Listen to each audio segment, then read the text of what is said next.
Terrific. This is the second half of the talk that we did 2 weeks ago, and I'm assuming that all of you have the handout. Do you have this handout? This is the one. Okay, I see Sheikh, you're putting your thumbs up. Okay, terrific. So you send it to your group. And I want to say welcome to all the people from Sheikh Salim's group.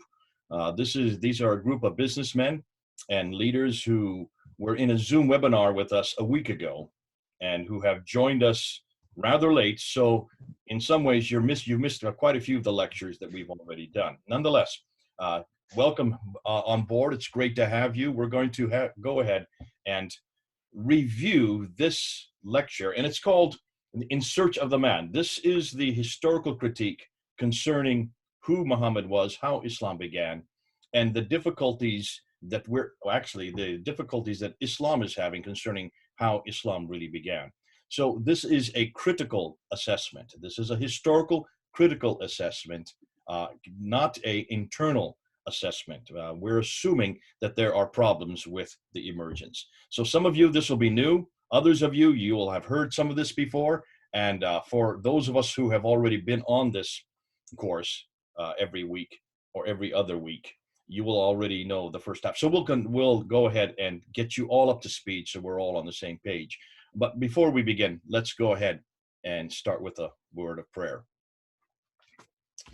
Our Heavenly Father, we want to thank you for this chance during this lockdown to be able to come together, people from all over India and from other parts of the world as well. We want to thank you, Lord, that we can critically analyze Islam using historical criticism, the same kind of criticism that was applied against our book and you as well.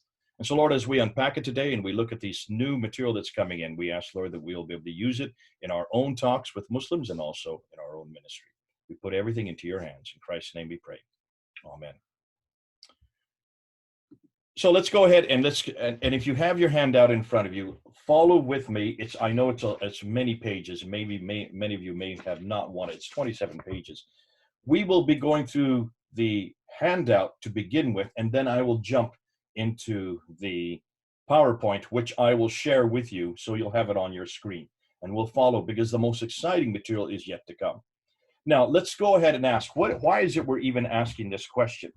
Well, the simple answer is that much of everything we've known about Islam is from material that has supposedly been with us for 1400 years. At least that's what we've been told, and that's what you have all been told, and that's what you're brought up with. That's the only narrative that's out there. There is really only one story that you're taught in all your schools, in all your universities, in our Bible schools, in our seminaries. We're always taught that there is really only one history, and that's the history from the Islamic traditions. So the assumption is, right off the bat, and I'm sure this is the assumption you have all come with, is that Islam is a religion that's been around for 1400 years, since the mid-7th century, since Muhammad, born in 570, died in 632 AD, since he was the one that introduced it. Now, Muslims, I know Muslims will say whenever we bring this up that Islam has always been. Sheikh, you know this. When as a Muslim, you're a former Muslim. People from Islam will always say, no, Adam was a Muslim, Abraham was a Muslim, David was a Muslim, all the prophets were Muslim, Jesus was a Muslim. But as far as from a historical standpoint, and as far as from an academic standpoint, the assumption is that Islam began with Muhammad. And we're going to start with that assumption because that's the assumption you're going to hear on the streets. That's the assumption that is coming through you from all of your teaching. And also, that's the only thing that you're really permitted to start with. So let's start with that assumption that Islam began in 1400 years ago in it's really the 7th century, starting at 610 when the revelation was begun to be revealed between 610 and 632.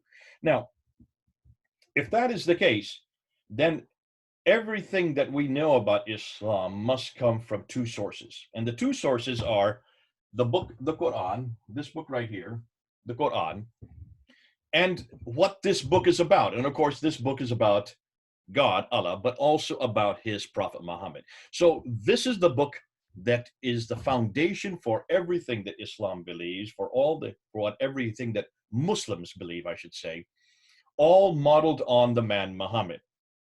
Again, what we're saying there, therefore, is that Islam is dependent on those two foundations. It's dependent on those two pillars, the book and the man, the book and the man, the book and the man. As are we, not on those two pillars, but we are also dependent as Christians on another book and another man. This book here, the Bible. Which is the bigger book? Well, as you can see, I keep my Bible bigger for a reason, so you always know which is the bigger book. This is our foundation, and this book is about another man, a much bigger man, a much better man, a man who can enter time and space, unlike that man that is in the Quran.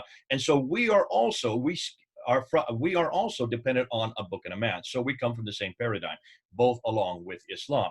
So because of that, we're able to understand them so much better.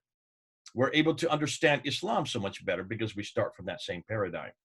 Now, here's the problem, and this is what we're really going to get in today.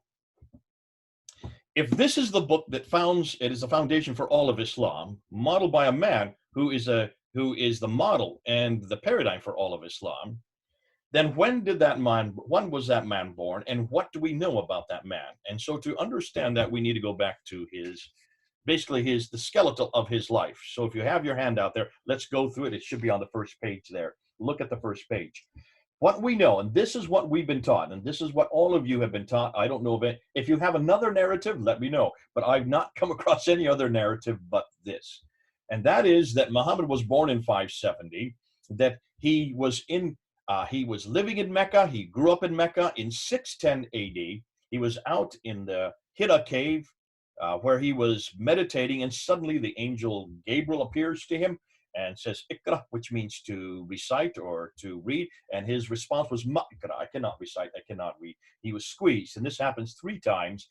Finally, the angel lets him go. He returns back to his wife, Khadija, who is there in Mecca, and then repeats the story to her. She tests him by having him sit on either one of her legs and then disrobing, and she realized that this was an angel, because an angel would not appear to her if she was disrobed. She then introduces him to her cousin Ibn Waraka ibn Nawfal, and he then is the one that underlines and stipulates that truly Muhammad is a prophet. He was a Nestorian Christian, one of the ironies of history. That happens in 610. So from that time on, from 610 up till 622, he receives these revelations known as the Meccan surahs. When you look at the Quran, they are basically everything that's in the second part, this part. This is the first half, this is the second half. It goes backwards, I know. So it's everything that happens in the second half is the Meccan surahs. All right, so he receives those from 610 to 622. In 621, he's woken up in the middle of the night, is told to get on the back of the winged horse called the Burak, and he flies from Mecca up to Jerusalem, and from there he ascends the 7 heavens to meet with Allah and receives 50 prayers, comes back to the 5th heaven, meets Moses, who tells him to bring it down, and so he whittles it down back and forth between the 7th and the 5th heaven, from 50 to 45 down to 5 prayers. Whereupon Moses says, good, that's enough. Now you can go back down to earth, which he does. He comes back to earth with these 5 prayers: the morning, the afternoon, before sundown, after sundown, and before they go to bed. 3 in the evening, 1 in the afternoon, 1 in the morning. So 5 prayers, that is the Mi'aj, and that's the event that happens in 621. In 622, then, he moves from Mecca up to Medina with about 80, some people say maybe as many as 200 of his followers, and he moves to Medina, and he tries to arbitrate between the Ansar, who are the natives there of Medina, and the Jews, the Bani Qainuqa family, the Banu Nadir family, the Banu Quraiza family, the 3 major Jewish families. He tries to arbitrate between them because they're having this bad blood. It doesn't work. Within 2 years, that breaks down. He puts together the Treaty of Medina. The 3 tribes do not sign that treaty. As you can see, when you look at the document, their names are not there. And so he decides and he gets a vision from God to redirect the Qibla. That means the direction of prayer from Jerusalem back down to Mecca. That happens in 624. So in 624, he has a rupture with the Jews. He has a new Qibla. It is now in Mecca. And then the new revelations from 624, or actually started from 622, begin to appear. These are the first part of the Quran, this part of the Quran here. So everything from here to about halfway through would be the Medinan. This would be Meccan, this would be Medinan. My Quran goes from left to right because from right to left, because it's in Arabic and in English. So it's backwards. Nonetheless, it's fascinating Once he has this rupture with the Jews, he then confronts the Jews, attacks them, and you can read the story, what happens there between 622 and 632. That last 10 years of his life and his ministry, he comes back to Mecca, conquers Mecca in 630 without firing a shot, and then dies in 632. Some believe by poisoning. Abu Bakr takes over for 2 years from 632 to 634. He dies normally. Umar then takes over from 634 to 644. He is killed. Uthman then takes power from 644 to 656. He is killed. And then Ali, the adopted son of Muhammad, takes over from 656 to 661, the last 5 years. And he is killed. Now, that period from 624 to 661 is known as the Rashidun period. That is known as the rightly guided caliphs. Now, all that I have just told you, everything that I have just told you in the last 5 to 10 minutes, the whole history of Muhammad, when he was born, when he living in Mecca, moving up to Medina, having problem with the Jews, conquering Mecca, dying in 632, Abu Bakr, Umar, Uthman, and Ali all coming after him. That roughly, from 610 up to 661, so about that 50-year period. Everything you've heard, you mean just saying the last 10 minutes, where does it come from? And most of you probably haven't really asked that question, because I don't hear Muslims asking that questions as well. Everything I've just said, the history of Muhammad, the history of how Islam began, it does not come at all from the time Muhammad lived. None of it comes from the time of Muhammad's life. Now, fascinating. No one's asked this question. I don't hear anybody asking this question. So when was it written down? When is everything? And if you look at the bottom of page 1, you see that timeline I have there. So everything you see here in the red, this part here, that's the period we're talking about. All right, that period right there. So everything you see here was not written here. It all gets written down here. Look at the names. Ibn Ishaq is the first to write down the biography of Muhammad. Look at the dates for Ibn Ishaq. He died in 765. Muhammad died in 632. So you can see already there's a problem there. And that's why we need to be careful as we're going through this. We need to look and see what is it that we're talking about, because everything we know about this man, Muhammad, everything that I've just told you does not come from his lifetime. It does not come from even his own century. It is first written down by a man named Ibn Ishaq, who died in 765. But we don't have anything of Ibn Ishaq. We have nothing today from him. We're dependent on another man named Ibn Hisham. You can see his name right there. Ibn Hisham dies in 833. So that is the 9th century. So all we have concerning who Muhammad was, what he did, what he said, how Islam began, how the Quran was put together, comes from that period, 833. So that is the 9th century for what is happening in the 7th century. And that's the problem. Now, what about his sayings? Because those are even more prolific. Those are much larger in size. The sayings of Muhammad, one known as the Hadith of Muhammad. The biography of Muhammad is the Sirah of Muhammad. Now we're talking about the sayings. Well, the first to write them down, the first to compile these sayings down, is a man named al-Bukhari. He dies in 870. So we're talking about 240 years later. That's an awful lot of years. That's over 2 centuries, 2.5 centuries later. Then we get to, now there's others that come after him. There's Sahih Muslim, there's Ibn Dawud, there's Tirmidhi. These all come after Sahih Bukhari, al-Bukhari. So you can see why we're talking about much, much, much later, 240 years later. Then we get to the tafsir, which would be the commentaries that explain this book, the Quran. Those don't get written down till Al-Tabari is the first to write it down. He dies in 923, so that's the 10th century. 9th and 10th century for the Sirah, for the Hadith, for the Tafsir, and then we have the 4th genre, which would be the Tahriq. And the Tahriq was written, also started by Al-Tabari. Others that write after him, Zamakhshari, Suyuti, Baidawi, others that write the Tafsir after him and the Tahriq after him, but not before him. And they're all post-10th century. So basically what I'm saying is everything we know about Muhammad, about Mecca, about Islam, about the Muslims, about how the Quran was put together, everything we know about how Islam began historically comes from 200 to 300 years later. Does that bother any of you? It should bother all of you. Why? Turn the page. Let's look at Christianity. When you look at Christianity, you will see that Christianity also has a book of the man, as I said earlier, and yet it's dependent on the person of Jesus Christ, who was a historical figure. We do know that he was born in Bethlehem. We do know that he died in Jerusalem. So we know the man has a historical record. And that's why we have to ask the same historical questions of Jesus that we are asking of Muhammad. And we have to ask the same questions about the beginning of Christianity as we're asking of Islam. And when you look at the biography of Jesus, the Sirah of Jesus, who is the first to write it down? Well, you have Matthew, Mark, Luke, and John, the gospel writers. They write down his story, especially the last 3 years of his ministry.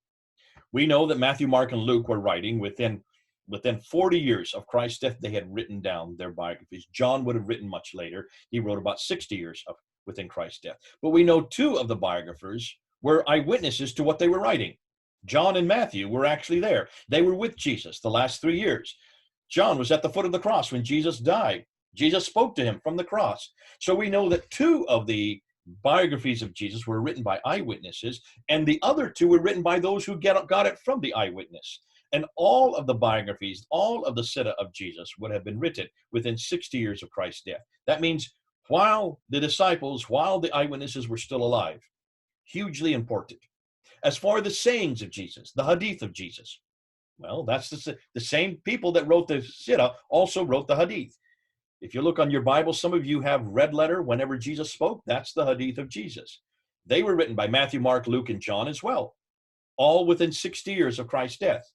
What about the tafsir of Jesus, the commentaries? Well, that would be the letters of Paul. Paul was the one who commented on what Jesus said, writing letter after letter to Ephesus, to Philippi, to Corinth. So the tafsir of Jesus, Paul's letters, would have been started to be written down within 15 years of Jesus' death. He died in 62 AD. So between 15 years and 62 AD, that's within 15 to 40 years of Christ's death, we already have the tafsir written down. And then the tahriq, the histories, well, that would be the book of Acts. There's the equivalent in the book of Acts.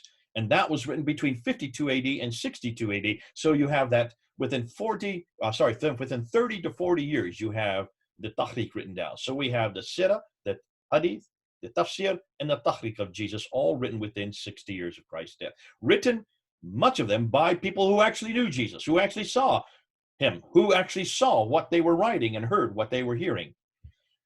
So if you do a comparison between Islam and Christianity, everything we know about Jesus, what he said, did, and what is happening in his lifetime was within 15 to 60 years of his death. Everything we know about Muhammad and the creation of Islam is within 200 years to 300 years of his death. Which is more authoritative? Ooh, I love that. Because that shows me that what we're dealing with and what we're dependent on to know about our creation of Christianity, about the emergence of Christianity, is much stronger than anything Islam can come with. In fact, if we were dependent on Jesus and what we know about him and about what he said, as Islam is dependent on Muhammad and how Islam began, we would know nothing about Jesus until the 3rd century. How would we defend him? How would I defend him in debate? I wouldn't be able to defend him, not historically. That's why it's important that we ask this question, and that's why we're asking the question today. Now let's continue on. When you go down through the problems that this brings up, the scholars obviously are having a very difficult time with this, because this, for the scholars, this suggests that everything that Ibn Hisham, Al-Bukhari, Sahih Muslim, Ibn Dawud, Al-Tabari, all of them who wrote all this material down, everything they were dependent on was based on oral tradition. And oral tradition, by definition, is hugely irresponsible. You can see what oral tradition does. You can manipulate it. You can accrete it. You can delete it. You can control it. You can do everything you want with it. You can corrupt it because of the problem that it's nothing more than passing on from word to mouth. You've done this probably in birthday parties called Chinese whispers, where one person will tell someone in their ear, they will tell the next person, they will tell the next person. And by the time it gets down to about 30 people, 15 minutes later, what the first person said and what the last person said is probably two different things. It's a great little skit to do when you're at a birthday party. If that can be changed within 15 minutes, can you see what would happen over 200 to 300 years, how it can be manipulated and changed and accreted and deleted? That's why we don't trust oral tradition. We don't trust the Islamic traditions as a result. And that's why the concern of the scholars is, why did it take so long to write it down? Why did they write it down immediately? Could no one read and write at that time? Please remember, by the time that Abdul Malik comes to power, or let's put even before that, by the time Muawiyah comes to power in 661, they had already controlled all the way from Tripoli in West Africa, all the way over to India or Afghanistan in the east. All that swath of land was under their control. Are you telling me that no one could read and write in any of those countries? Basra, Baghdad, Damascus, Jerusalem, Cairo, all these great 5 cities, the Levant, were under Islamic control within 10 years of Muhammad's death. No one could read and write in those cities? By the time Abdul Malik comes into power, all the way from Spain to India, all that land was under their control.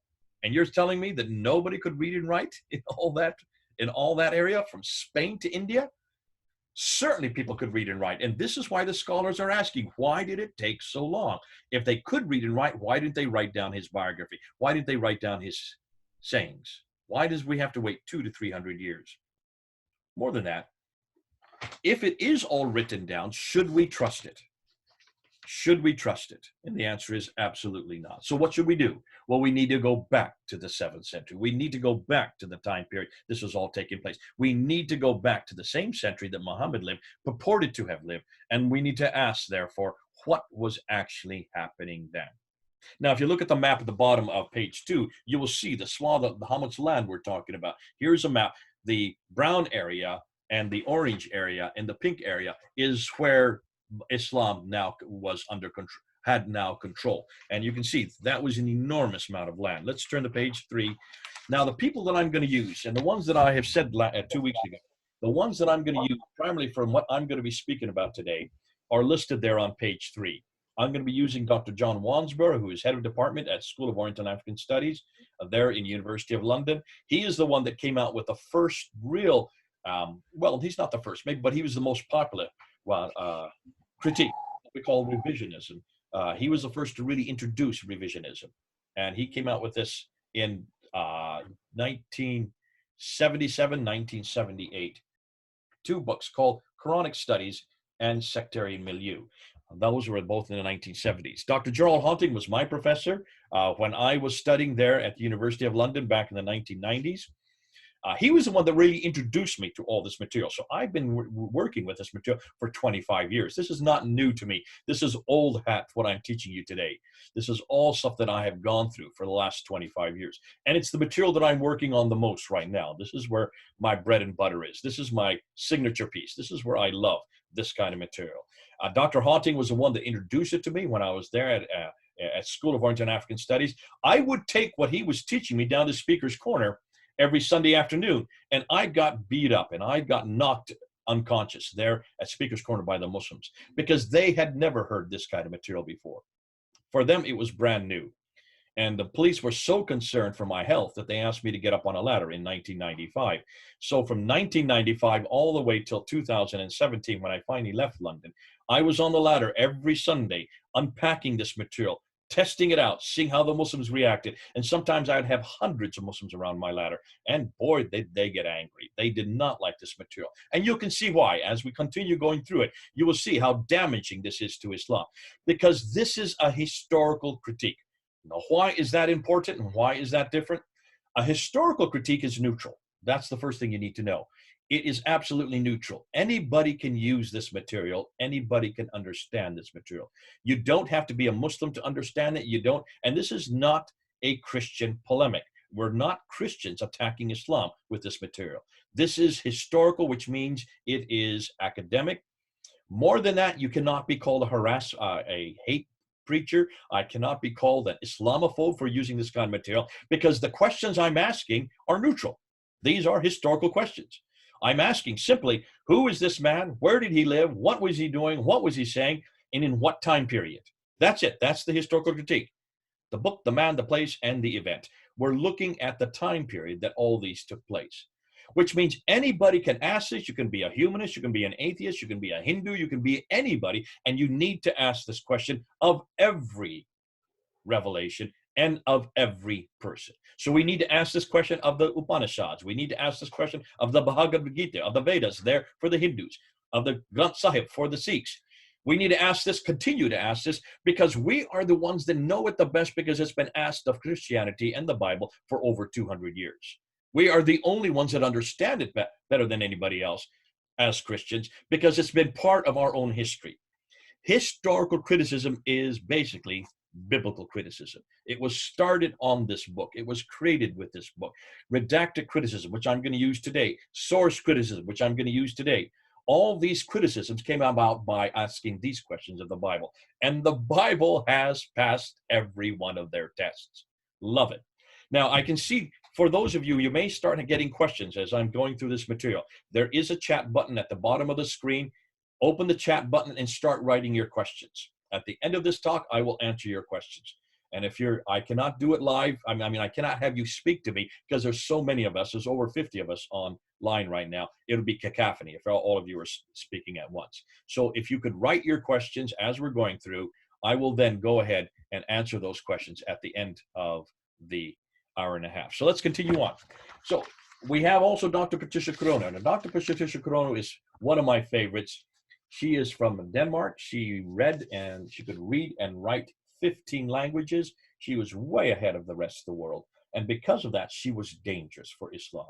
And she was writing material there in Oxford University, head of department at Oxford University, when she wrote Meccan Trade and the Rise of Islam in 1987. Because of that, she got death threats from Muslims there in England. And she had to move from Oxford to Cambridge. That's where I got to know her. When I started my doctorate, she was my supervisor, my second supervisor, and it was she that actually gave me all my material for my first debate against Dr. Jamal Badawi in 1995, my first debate at Cambridge University. Cambridge University was the first place that this debate had done. That was 1995, 25 years ago. And I gave 10 historical challenges, all of which we're going to talk about today. They're all still in there. That was in 1995 to Dr. Jamal Badawi, considered at that time to be the world authority on the Quran in the English language. And he couldn't even answer one. He had never heard this material before. This was all new to him, absolutely new to him. So that happened in 1995. You can then see why I'm so excited by this material. So that was Dr. Patricia Corona. Dr. Andrew Rippin from Calgary University, he has just passed away. So has Patricia Corona. She passed away a little over a year ago. He was the one that took this very difficult academic material and put it into layman's terminology so all of us can understand it. Dr. Robert Hoyland was another friend of mine. I knew him when he was at Oxford University. He he could read and write 18 languages. These people are linguists. They're amazing, amazing minds, and yet they're way ahead of everybody else, and that's why they're so dangerous. Dr. Yehuda Neva out of University of Jerusalem wrote Crossroads to Islam, and he is the world authority on the earliest Arabic inscriptions. He went into the desert and read these inscriptions and interpreted them for today. And then in the German school, you have Dr. Gunther Lulling, Dr. Gerd Pwin, Dr. von Boltmer, and Dr. Oleg. They are all from Germany. They are the ones who have done the best work on the Quran itself. And now these scholars, the top in the world, who I'll be using in my talk today. But I also want to introduce two laymen who have also been, I think, probably been more pivotal than any of the scholars, but they're scholars in their own right. This is iced tea. This is not beer, just for any of you who know, who could question. We like iced tea like this in America. I know you hate it in India, so please don't follow my lead. 3 new books and 2 new documentaries that I'd like to introduce, and they're on page 3 and 4 if you open up your handout. The one book that I'd like to introduce is by Dr. Tom Holland, and it's called In the Shadow of the Sword. Dr. Tom Holland took all this material, and I was one that introduced it to him back in 2006. He took 6 years to write his book, came out with it in 2012, where he took all these historical problems, put it into one book, but he was very careful not to come to any conclusions. Very careful not to come to any conclusions. And that's why, though the book is amazing, he doesn't want to come to conclusions because he doesn't want to step on Muslims' toes. He was being very politically correct, you might say. He put it into a documentary Islam, the Untold Story, which you can get on YouTube. I hope you can get it in India. I know we can get it here in the United States. You can go and see if it's up on YouTube. It's only 90 minutes long. I would encourage, after this talk today, every one of you go up and watch that documentary. It's called Islam, the Untold Story. It takes everything that he talked about in his book, and he was very careful not to come to conclusions at that time, but just to raise up all the questions. Now, that was only shown one time on Channel 4 on August 28, 2012. They wanted to show it a second time later on that fall, but because there was such an outrage from the Muslims there in Britain, they never showed it a second time, which is unfortunate. And that's why you need to go up on YouTube to find it. But the man that I'm going to really introduce is this man right here. This is Dan Gibson. Dan Gibson has probably done the most pivotal research on in situ. He has actually gone to the areas that he's talking about. He's lived amongst the Bedouin, learned their languages, and for 25 years, from 1979 to 2004, he studied mosques. He studied all the earliest geography of Islam. He was there amongst the Bedouins. He was living amongst them, learned their languages, and he went from mosque to mosque in over 100 mosques. He is the first one in the history of Islam to have done this. And he measured where they were directed. He measured their qiblas, the direction of prayer, in all these mosques. And so I'm going to be looking at his material specifically today because of how pivotal that is to where we're going. Now, looking on page 4, I'm going to go and give you their findings. I'm going to tell you their conclusions. Let's look at their conclusions before I prove them. Let's go and see what they concluded. Number 1, the first Arab inscription in referencing Muhammad is not written until 691. We have no reference to the man named Muhammad from within any Arab sources. You notice I'm using the word Arab. I'm not saying Muslim sources. From any Arab sources prior to 691. 2, the first reference to people called Muslims. That's why I didn't call them Arabs. We don't have any reference to these people called Muslims until the 690s. So what did these people call themselves? Because they were conquering Basra, Baghdad, Damascus, Jerusalem, and Cairo. What did they call themselves? They called themselves Hagarenes. That means in the line of Hagar. They called themselves Ishmaelites in the line of Ishmael. They called themselves Maghreb. They were from the Maghreb. They called themselves Muhajirun. They call themselves Sarasan, Muhajirun, people of the Hijrah, people of the Exodus, nomads, people for movement who moved from one place to another. So these were nomads. These were people in the line of Hagar, in the line of Ishmael.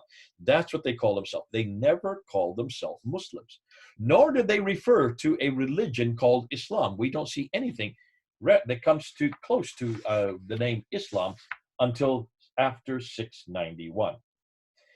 We don't have any reference to the city that Muhammad lived in, Mecca, until 741. That's the mid-8th century. He died in the early 7th century. So for over 100 years, we have nothing referring to him. Referring to his city, Mecca. We'll get into that. So as I said 2 weeks ago, when you open up the Quran, there are enormous problems with what we know as geography. There are 9 places named, though there are 52 different geographical places. Only 9 of them are named, and they're repeated many, many, many times. In fact, we know that 23 times there is reference to these people from Ad, which would be the biblical Uz. 24 times these people from Thamud, who would be the biblical Nabateans. And 7 times these people from Midian, who are the Midianites. So we know about the people from Ad and Thamud and Nabati and Midian. Those are people that are well talked about, spoken about, revealed in the Bible itself. So they're not foreign to us. What's fascinating is we know, therefore, where Ad, Thamud, and Midian are, and they're nowhere around Mecca at all. They're nowhere in the Hijaz. They're nowhere in Arabia. They're much, much further north.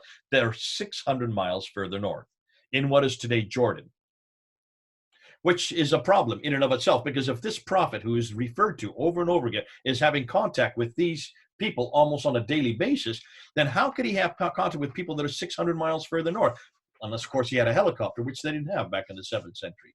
So that's the difficulty we're dealing with. The geographical locations just make no sense. There are 65 geographical references, 9 places named. They are all 600 miles too far north in the wrong places. When you look at the Gospel of News and the Gospel of Luke in the New Testament and just do a comparison. In the Gospel of Luke, there are 110 geographical places or references, 31 places named. They are all in the right place. They all belong where they are stipulated. And that's the difference when you look at the Gospel of Luke and you just compare it with the Quran. What's more, when you look at the Quran, you will see over and over again, it refers to ideas. It refers to that this is the first settlement, the first sanctuary, point to mankind in Surah 396, that it's the mother of all settlements, according to Surah 6 and also Surah 42, that it's the place where Adam and Eve were sent down to, according to Surah 7. It's where Abraham lived. That's in 1900 BC. That's according to Surah 21. We know that it's also where Muhammad was born and where he lived and grew up. We also know is where the Qibla was when Rida was repositioned back in 624. That's in Surah 2. Yet in every case when we hear about this place, Mecca's name is not given. It's all inferred by the translators, by those who have translated the Quran to mean Mecca, and that's why they have to put it in parentheses. Mecca is only referred to once in the entire Quran, and that's in chapter 48, verse 24. You don't find Mecca anywhere else, proving that there is a problem here. Why is it, if it's such a great city, if it's such an old city, if it's the oldest city in the history of mankind, if it's where Abraham lived in 1900 BC, if it was the center of trade north, south, east, and west, then why is there no reference to it in any manuscript or any inscription? Why is it that even in the Quran, it's only mentioned once? Put that under your hat. Let's continue on. Page 6. We're going through this very quickly because most of you have heard this. It's just the new ones who haven't. Look at the maps that I have on page 6. Take a look at them. And these are trade maps that you have from the 7th century, the 6th and the 7th century. And you'll notice when you look at the trade maps, take a look and see if you can find Mecca on them. There is no reference to Mecca on any of these maps. These two at the bottom are actually from the 7th century. Take a look on page 7. 1, 2, 3, two other maps. These are both from the 7th century. Now, all the other cities are there. You can see Taif, you can see Yathrib, you can see Khaybar, you can see Tabuk, you can see Gaza, you can see Sana, Najran. You can see all these places on these maps, but you cannot find Mecca. The most important city, the one city that should be on all these maps, is not there. So when is the first time we see Mecca referred to on any map? Not till 900 AD, not till the 10th century. We have no reference on any map of Mecca until the 10th century. You've got a problem with Mecca, and that's why we need to zero in on Mecca. From a historical standpoint, if Mecca is that significant, if it is where Adam and Eve were sent to, therefore the oldest settlement in the history of mankind, if it is where Abraham was living and working there in 1900 BC, it's hugely important to us as well, because I like to know if Abraham was living in Mecca. I thought he lived 600 miles further north in Palestine, not way down in Arabia. But according to Islam, he was there in Mecca. If that is the case, there should be some reference to Mecca. It should be on some maps. It's not. Now, what's more, we have the trade route theory introduced by Montgomery Watt. Dr. Montgomery Watt introduced this way back in the 1800s, and he talked about the fact, and if you looked at the bottom page here, you can see it right here, that there were two great empires in the 7th century. You had the Byzantines and you had the Sassanids. The Byzantines were Christian. The Sassanids were they were Persians, Zoroastrians. Byzantines were Christians. Sassanids or Sasanians were Zoroastrian, and they controlled that part of the world substantially. And so the trade normally would go from coming from your side, from India and China, even further west or further east. They'd be coming west. Am I going west? I can't tell because everything's backwards now. I have to do everything backwards looking at you. So I'm assuming, just assuming, if I'm wrong, then help me switch. Let's just say India and is the east. Is this the east, Sheikh? Is this the east and that's the west? Or is it this the east and that the west? That's the east. Okay, from looking from your standpoint. So over here is India and China, and this is where all the trade is coming from. It's got to get over to the Mediterranean. So look at the map down there. You can see, in order for it to get over to the Mediterranean, they couldn't go north because there you have the Hindu Kush and you have the Himalayas. So they had to come to the western coast of India, and they had to go across the what we know as the Arabian Sea over into the Persian Gulf. And you can see the black arrows here. They had to go across over here into the Persian Gulf, up through the Persian Gulf, and then over across what is today Jordan and Syria over into the Mediterranean. And that was the trade, and it had been like that for centuries. But then the Sassanians and the Byzantines started warring against each other from the 5th century on. And as they warred, they then were shut down that trade. So as they shut down that trade, they had to redirect the trade. And what Montgomery Watt said is that trade then went to the south, went across the Arabian Sea, down here to Aden here in the south, and went right across the desert all the way up to Gaza in the north. So it went from Aden to Najran to Sana'a to Taif, down to Mecca, then back up to Yathrib, then up to Khaybar, Tabuk, and then up to Gaza. That's what Montgomery Watt suggested back in the 1800s. That is known as the trade route theory. Now, Dr. Patricia Corona looked at that theory. We're now on page 8. And she noticed, if you see this map here on the top of page 8, she noticed that when you get up and you follow that trade route from Aden up to Gaza, that it has to make a detour down to Mecca.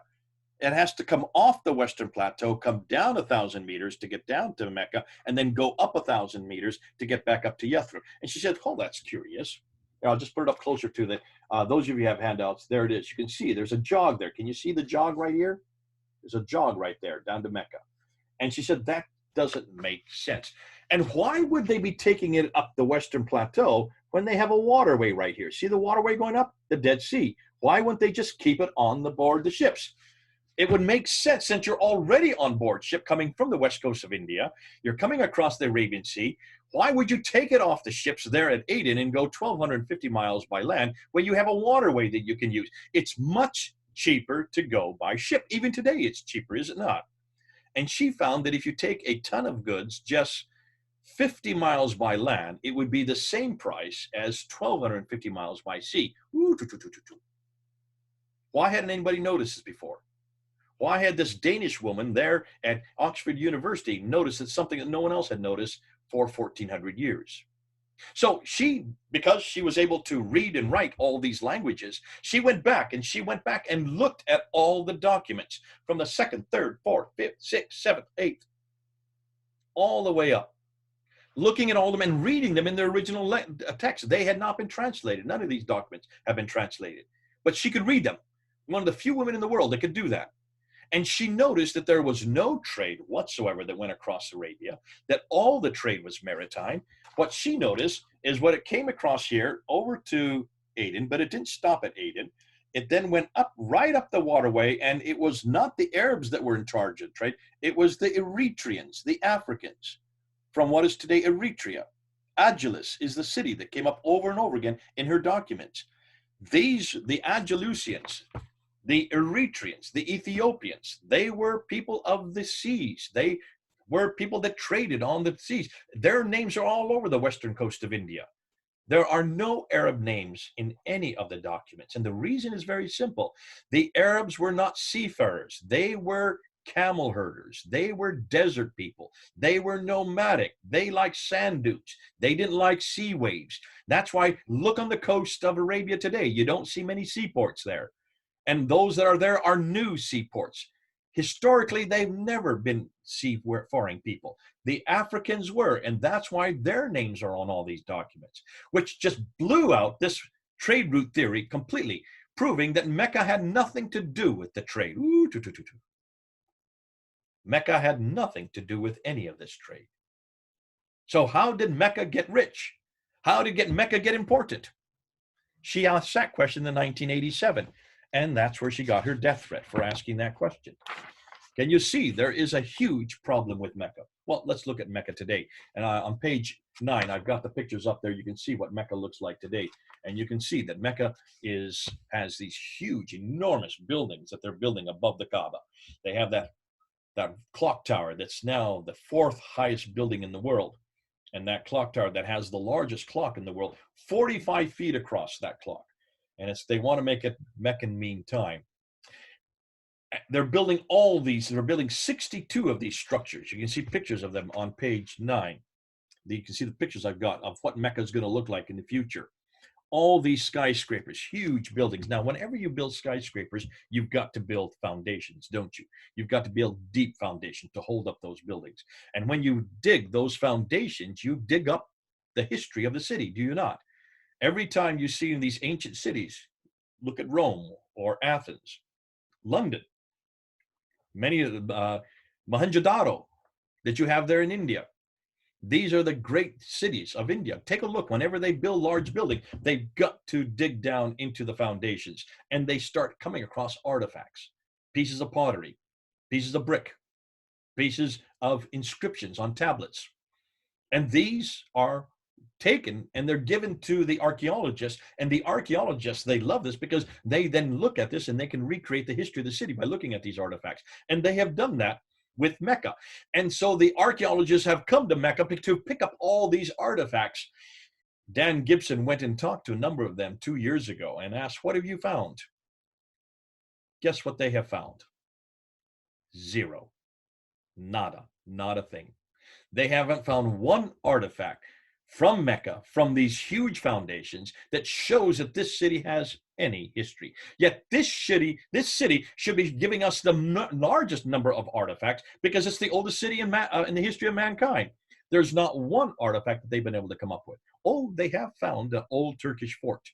In fact, the old Turkish fort was destroyed to make this building right here, the big clock tower. That's where the old Turkish fort used to be. That's the only thing. The Turkish fort is from 1400 AD, but nothing earlier, proving that Mecca has no history. That's hugely significant. It's the only archaic city in the world that has no history, which suggests to me it's not archaic. We'll get back to that. Can you see then, if you have a problem with Mecca, you have a problem with the Qibla. Now, here is where we're going to now move into the material that we're going to open today. And it's this material on the Qibla that I want to introduce. But before we get into Dan Gibson's material, before we get into the PowerPoint, I just want to introduce why the Qibla is so significant. For those of you who are uninitiated, the Qibla is the direction of prayer. Every Muslim, when they go to a mosque, when even in their homes, they will find there is always a direction of the Qibla. If you go to hotel rooms, I remember when I was in Malaysia at Kuala Lumpur in my hotel room, there was on the wall an arrow that showed where the direction of the Qibla was if I wanted to do my prayers. Qiblas are absolutely important because everybody must pray towards Mecca. So the assumption has always been that Mecca has always been that, well, not always, because we know it was towards Jerusalem for about from 622 to 624 for that 2-year period, according to the Quran in Surah Ayah 2, Ayah 149, chapter 2, verse 149, that it was for Jerusalem for those 2 years, redirected back down to Mecca. So by 624, every mosque in every country, in every city should be pointing towards Mecca. Am I correct? Which means every mosque, because there were no mosques outside of Mecca, Medina before 624. They were the first. So back in 1905, there were two archaeologists, one named Dr. Creswell, the other named Dr. Feherwari, who were digging around in three of the oldest mosques that were unknown at that time. 2 of them were in Iraq, called the Kufa Mosque and the Wasit Mosque. And the other one was further over to the west, in just outside of Cairo, in Fustat, the garrison town. So you had 2 mosques in Iraq, from Kufa and from Wasit, and 1 mosque over in Cairo called the Fustat Mosque. As they dug around to the original floor plans, they wanted to get the foundations of these buildings. They came across the foundations and they came across the Qibla walls. When they looked at the Qibla walls, they noticed that the Qiblas were not facing Mecca. They were not facing south, as they should be. Over in Fustat, they were facing east. They were facing towards, they thought, Jerusalem. Over in Iraq, they were facing west. They thought towards Jerusalem in 1905. They just assumed, oh, they were facing Jerusalem. So these must have been earlier mosques that had not yet been changed to Mecca. And that's where they left it. The problem is they didn't look at their directions very carefully because they didn't have GPS coordinates like we do today. They didn't have Google Maps like we do today. They didn't have Aster satellites technology like we have today. This is in 1905. And so they just assumed that this is from Jerusalem. And that's what most people have assumed. Until, of course, a new man named Dan Gibson. Dan Gibson. And here's where we're going to introduce our material today. So I'm now going to go to PowerPoint. I'm going to share a screen with you. You're all going to see my PowerPoint. So you're going to say goodbye to me, and we're now going to go to the new material that we want to introduce in today's talk. And this is known as In Search of the Man. And what I want to do is I want to go back down to this man, Dan Gibson. You all have this on your handout, so you'll know what I'm talking about. Let's just start from here so we can see what we're looking at. You can see when you look at this, there's the map of the Wasit and the Kufa Mosque on the east and the Fustat Mosque in the west, pointing to what they thought was Jerusalem back then. But you can see they're not facing Jerusalem, and they certainly are not facing Mecca, way down to the south. So what are they facing? Well, let's go ahead and see what we do know. And let's go and ask. We also know of a document that was discovered written in 705, written by Jacob of Edessa, and he says this: so from all of this, it is clear that it is not to the south that the Jews in the Maghreb was the name for the Muslims at that time. They didn't have the word Muslim that early. Here in the regions of Syria pray, but towards Jerusalem of the Kaaba, the patriarchal places of their races. Dan Gibson decided to do some introductions, do some studies, and so he wrote a number of books.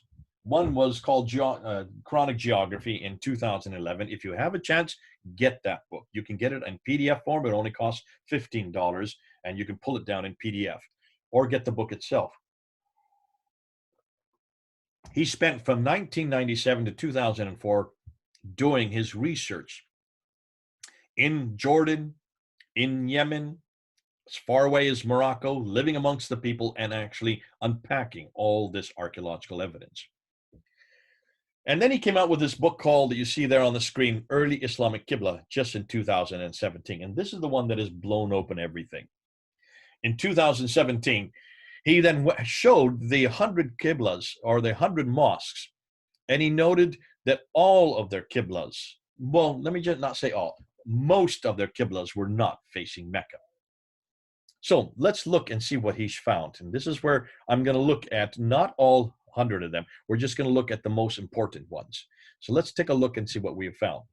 Now, how did he find the Qiblas? Well, there's an awful lot of writing on this page. I won't go through every of it. He did not use Google Earth. Muslims have always claimed that he used Google Earth, and Google Earth is not accurate enough.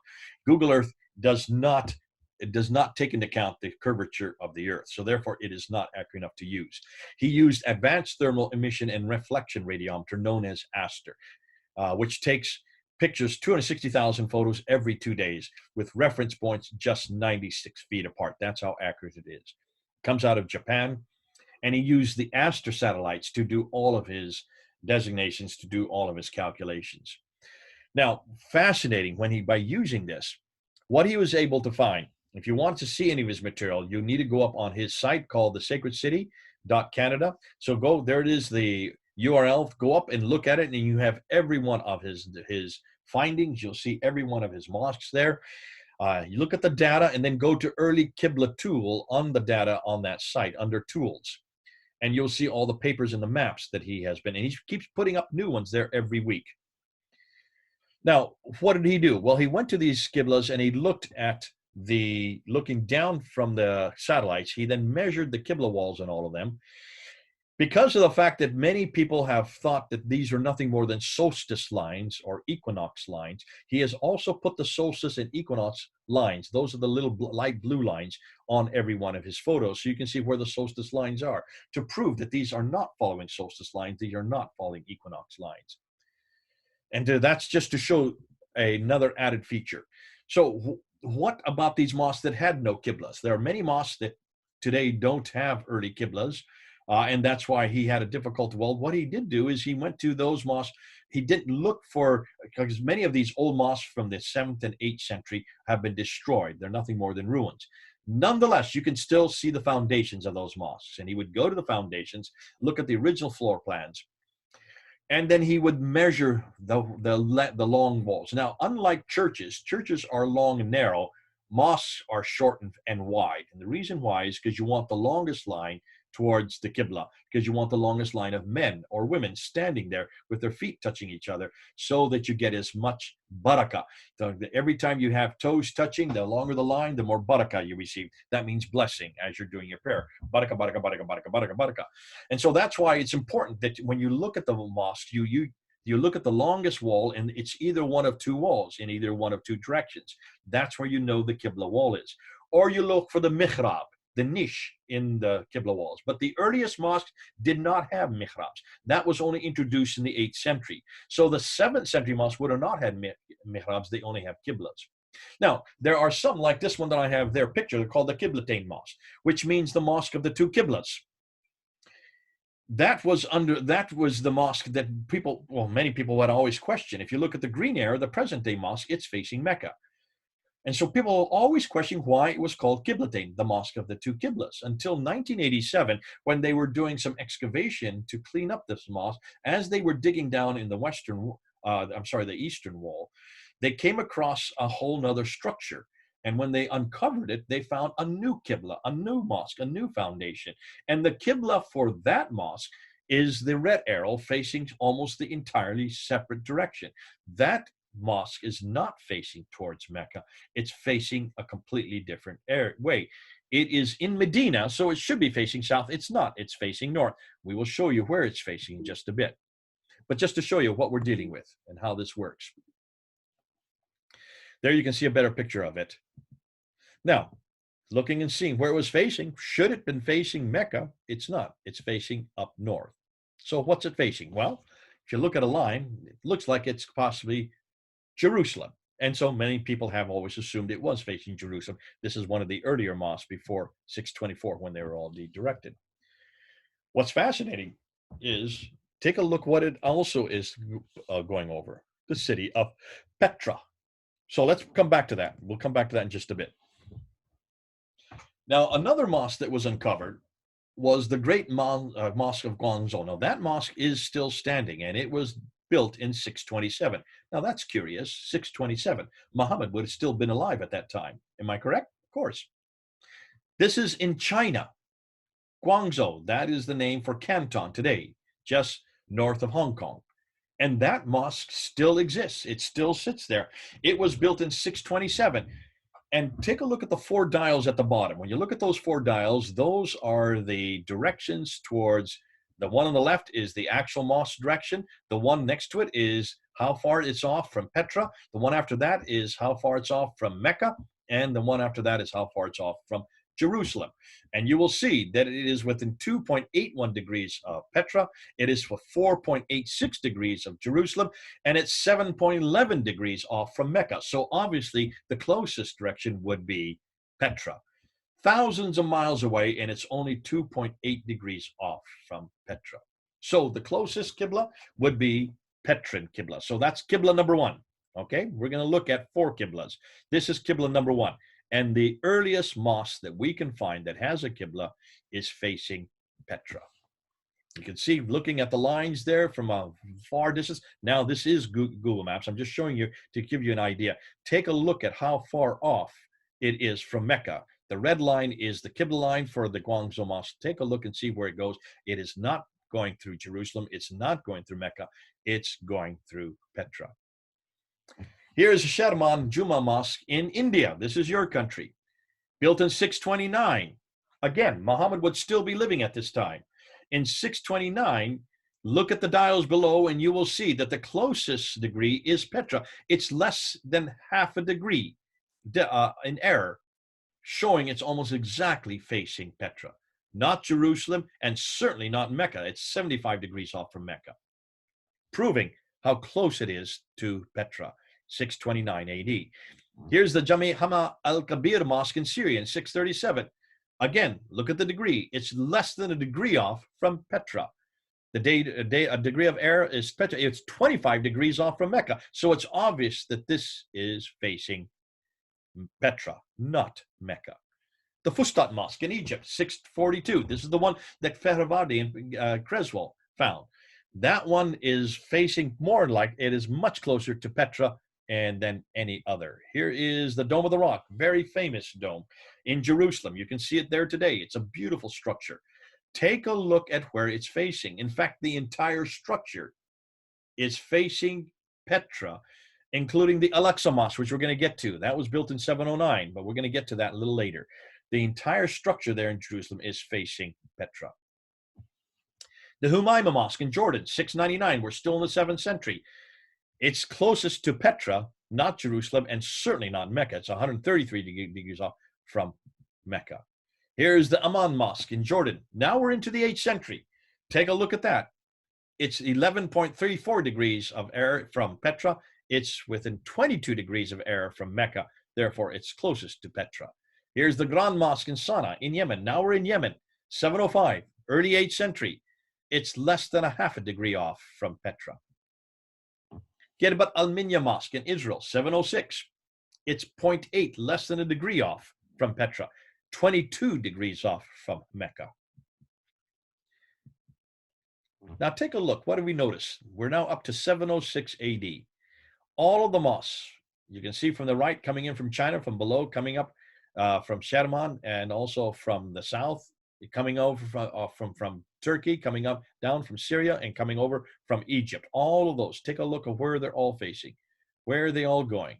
They're all coming to Petra. That's how accurate all of these mosques are. Thousands of miles away, and yet they're all facing Petra. Here you have Medina, China, India, Syria, Egypt, Israel, Jordan, Yemen, and Israel again. All of these mosques in the 7th century were up to 706. So every mosque up to 706. Remember, the Qibla was canonized in 624. Muhammad died in 632. So we're talking a good 70 to 80 years later. They are all facing Petra. Not one of them is facing Mecca. So that's Qibla number 1. There you can look and see that all the 17 Petran Qiblas, except for 2, fall within a 45-mile dotted circle, proving how accurate they were. This will become important later. There's all the Qiblas facing Petra. So I'm going to show you this map. I'll show you 3 more coming up. There you can see where all the Qiblas are, all facing Petra, not Mecca. And then in 706, a new direction came up, and this is known as the Between. It was first started with a mosque named the Wasit Great Mosque in Iraq. Wasit means between or in between. This is a Qibla that is not towards Mecca. It's not towards Petra. It's exactly in between. There you can see the mosques that we are going to find for in between. Notice there's nothing there. There are no cities there. There is no rock outcroppment there. There's no mountain there. They're just sand dunes. So why are they facing this location? Halfway in between Petra and Mecca. You're going to see why. But this is known as the Between Mosques. These are all started with the Wasit Mosque over there in the northeast. The Wasit Mosque was controlled by Al-Hajjaj, the governor of Iraq under the Umayyad Caliph Abdul Malik. Hugely important. You'll see why these Between Mosques were created.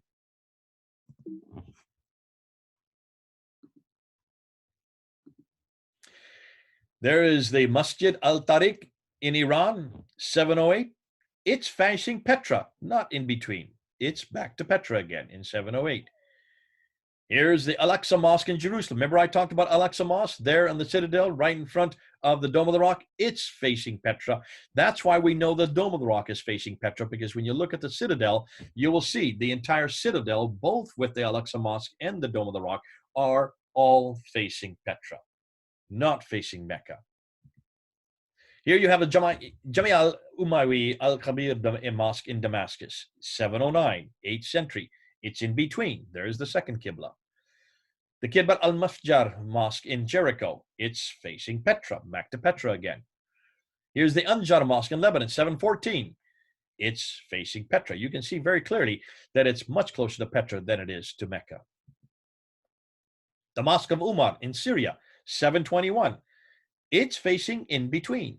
721. We're almost 100 years after the canonization of the Qibla, and still not one mosque is facing Mecca. Here's the Hayr al-Kharbi Mosque in Syria, 726. We're now over 100 years after all the mosques were supposedly have been facing Mecca in 624. We're now in 726, over 100 years later, and this one's facing in between. It is this mosque, 727. This is the first mosque that has been found that's finally facing Mecca. Look at the date, 727. So this is Qibla number 3. Qibla number 1 is Petra. Qibla number 2 is in between. Qibla number 3 is Mecca. Finally, we have a mosque facing Mecca, and it's over in Pakistan, real close to you all. There are the Meccan mosques, Banbor in Pakistan, and the other ones we're going to get to. But very few are facing Mecca, even in the 8th century. Here you have the Qasr al-Hayr al-Sharqi Syria Mosque in 728. It's in between. The Amman Citadel Mosque in Jordan, 730. It's facing Mecca. But hold on a minute. I want to look at this one a little closer. You notice there are 2 mosques in that picture. Let's look at it a little closer here. You notice the bottom one with the red line going down south is the earlier mosque that I talked to earlier. It's also in Jordan, in Amman. Notice it was built in 701, and it's facing Petra, right? Then another mosque was built above and behind it. There's the one that you have the black line going towards. That's the newer mosque, built in 730. It's now facing Mecca. So 2 completely different mosques right next to each other. The lower one facing Petra, the upper one, the more recent one, facing Mecca. What happened between 701 and 730 to change the Qibla? There you can see the change of the Qibla on 2 mosques right next to each other in the same place. We're going to get to that and show you why that's significant. The Jami al-Zaytuna Mosque in Tunisia. Now notice, here is the 4th Qibla. Here is a completely new direction. And this is the first to show it in 732. This is the day, this is the year that Muhammad died. So this is the same year that Muhammad died. We get a first mosque that is not facing Mecca, not facing Petra, not facing in between. It's facing parallel. What do we mean by that? Take a look at this map here. All of the mosques that are built in North Africa or in Spain are on a parallel line straight south that parallels the line between Petra and Mecca. So why are they not facing Petra? Why are they not facing Mecca? Hold on. I'll tell you the reason. And it has to do with politics. It has nothing to do with theology. It has nothing to do with geographies per se. It has to do with politics. But hold on, we'll get to that. So here you have the Baalbek Mosque, 740, well into the 8th century.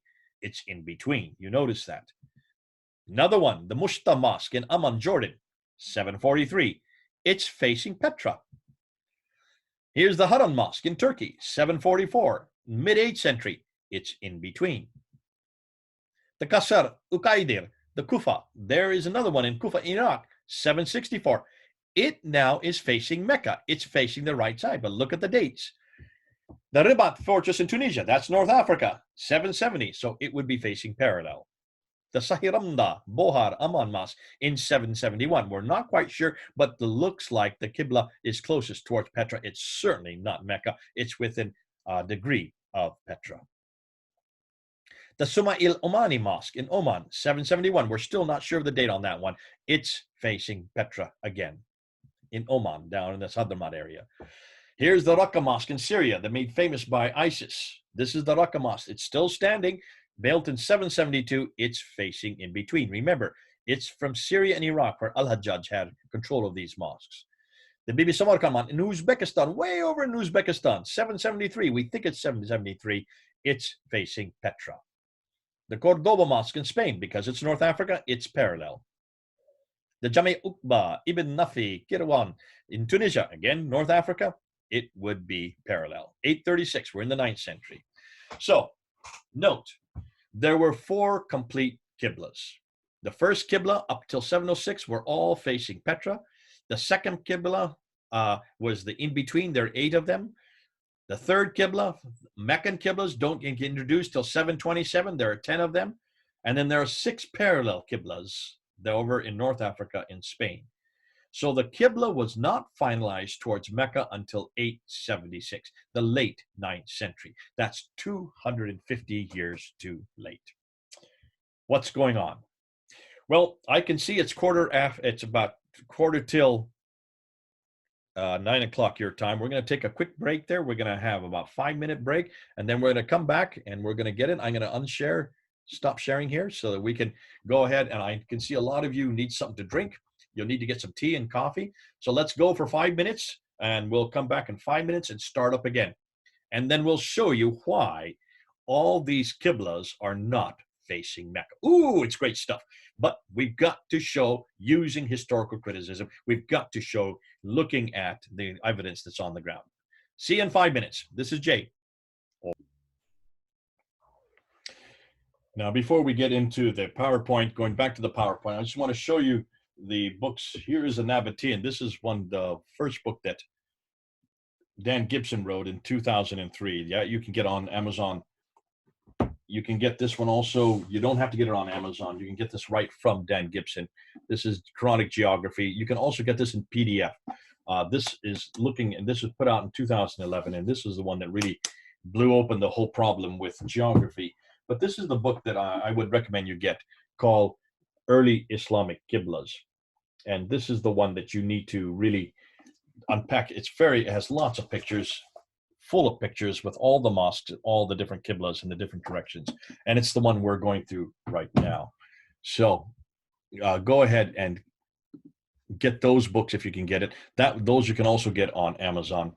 And I'm assuming you can get Amazon okay there in India, especially during this lockdown. So let's go ahead and start from where we started. And what I want to do is go right back to the PowerPoint, and we'll continue with the PowerPoint as we continue with our lesson.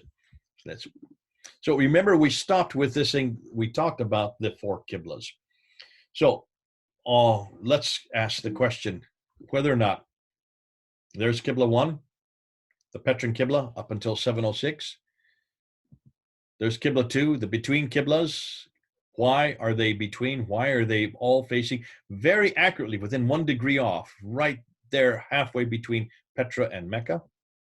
There's Qibla number 3, the Meccan Qibla, which is, as you can see, doesn't even begin to appear until 727, over 100 years after the rise, or you might say the canonization of the Qibla, supposed in 624.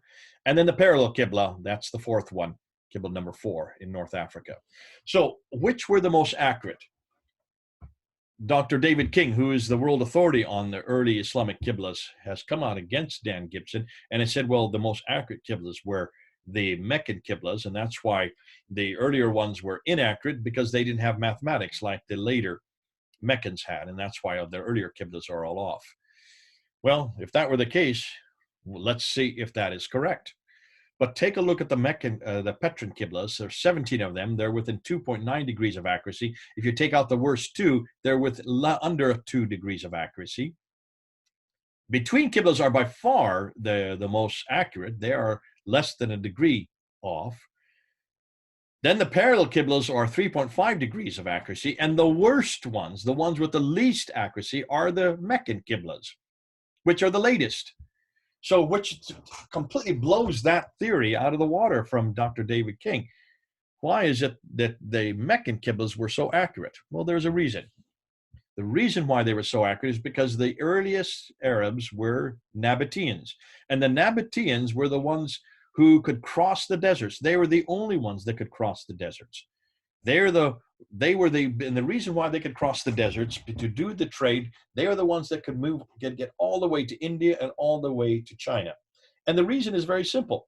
They used stars to be able to know where to go, because remember, across the deserts have no roads, they don't have any mountains, they don't have rock outcroppings on many of them. They're just sand dunes. And those sand dunes shift with the winds. And there are oases in those sand dunes, and the Nabateans needed to know exactly where those oases were so that they could water their camels. Otherwise, they would die. So they would, out of necessity, they had to be able to get from one oasis to the next. So how did they make it across those sand dunes? Well, they used astronomy, the study of stars. Now, what they did is they used a simple contraption like you can see there, called the Kamal block. They would look where the North Star was, and that's why they always traveled at night, because it was the coolest time of the day. They would sleep during the daytime in their tents, protected from the sun, and then they would travel at nighttime and they'd look for the North Star. And they would take that block and they would put it up against the horizon. They would put it up against the star, excuse me, and then they would take a string with knots on it and they would pull the string until, as it brought it back towards them, closer and closer to them, it got bigger and bigger until the top of the camel block was touching the North Star and the bottom was touching the horizon. Once it stopped right there, where it was then between the North Star and the horizon, they would look and see how many strings there were, how many knots there were on the string, and they knew exactly how far they had to go in either north or south. What they would do then is they would, because it could be tens or hundreds of thousands of steps going north or south, and you would lose count. So what they would do is they would recite poetry. And they knew that if it's 100,000 steps in this direction, they knew that they would have to use this poem, and they would recount the poem, and they would sing and chant the poem as they were walking.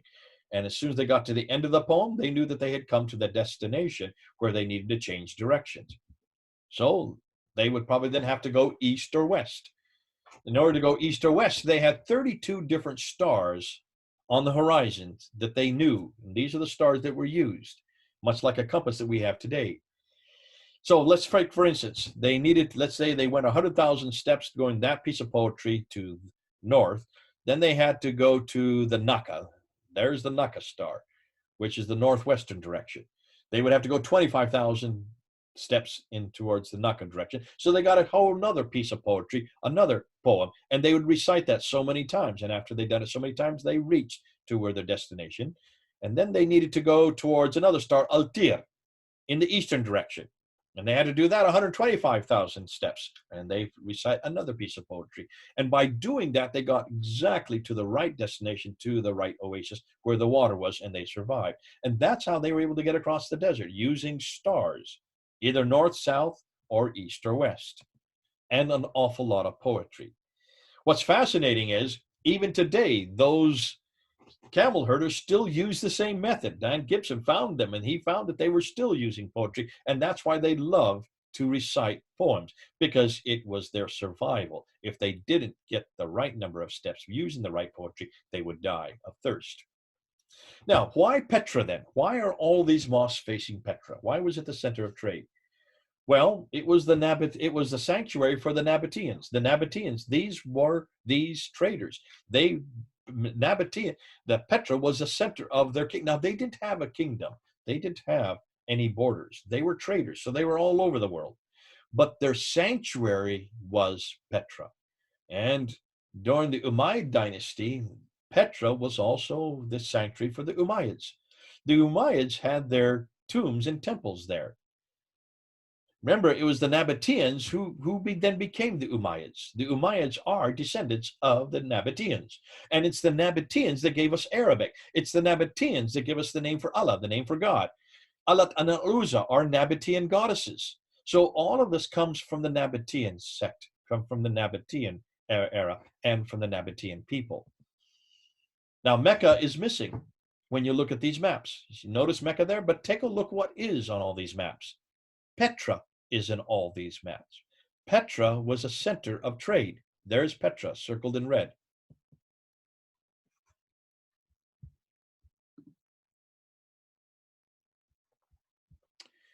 I just want to look here to make sure everybody's on. Yep, everybody's on. Now, when you look at this map, you can see the one thing that is missing is the question mark down there. That's where Mecca should be on this map. This map again, Mecca is not there, but Petra is. There is Petra on this map, but it's not. It doesn't show Mecca where the question mark is. Remember this map that we showed the question mark? There's Petra again. So Petra is in this map, but it's not. Mecca is not. Hugely revealing that Petra is in all of these maps, but not Mecca. The importance of Petra, well, it's a city of tombs and temples. It's where all these beautiful rock carvings are. It's a natural wonder of the world today.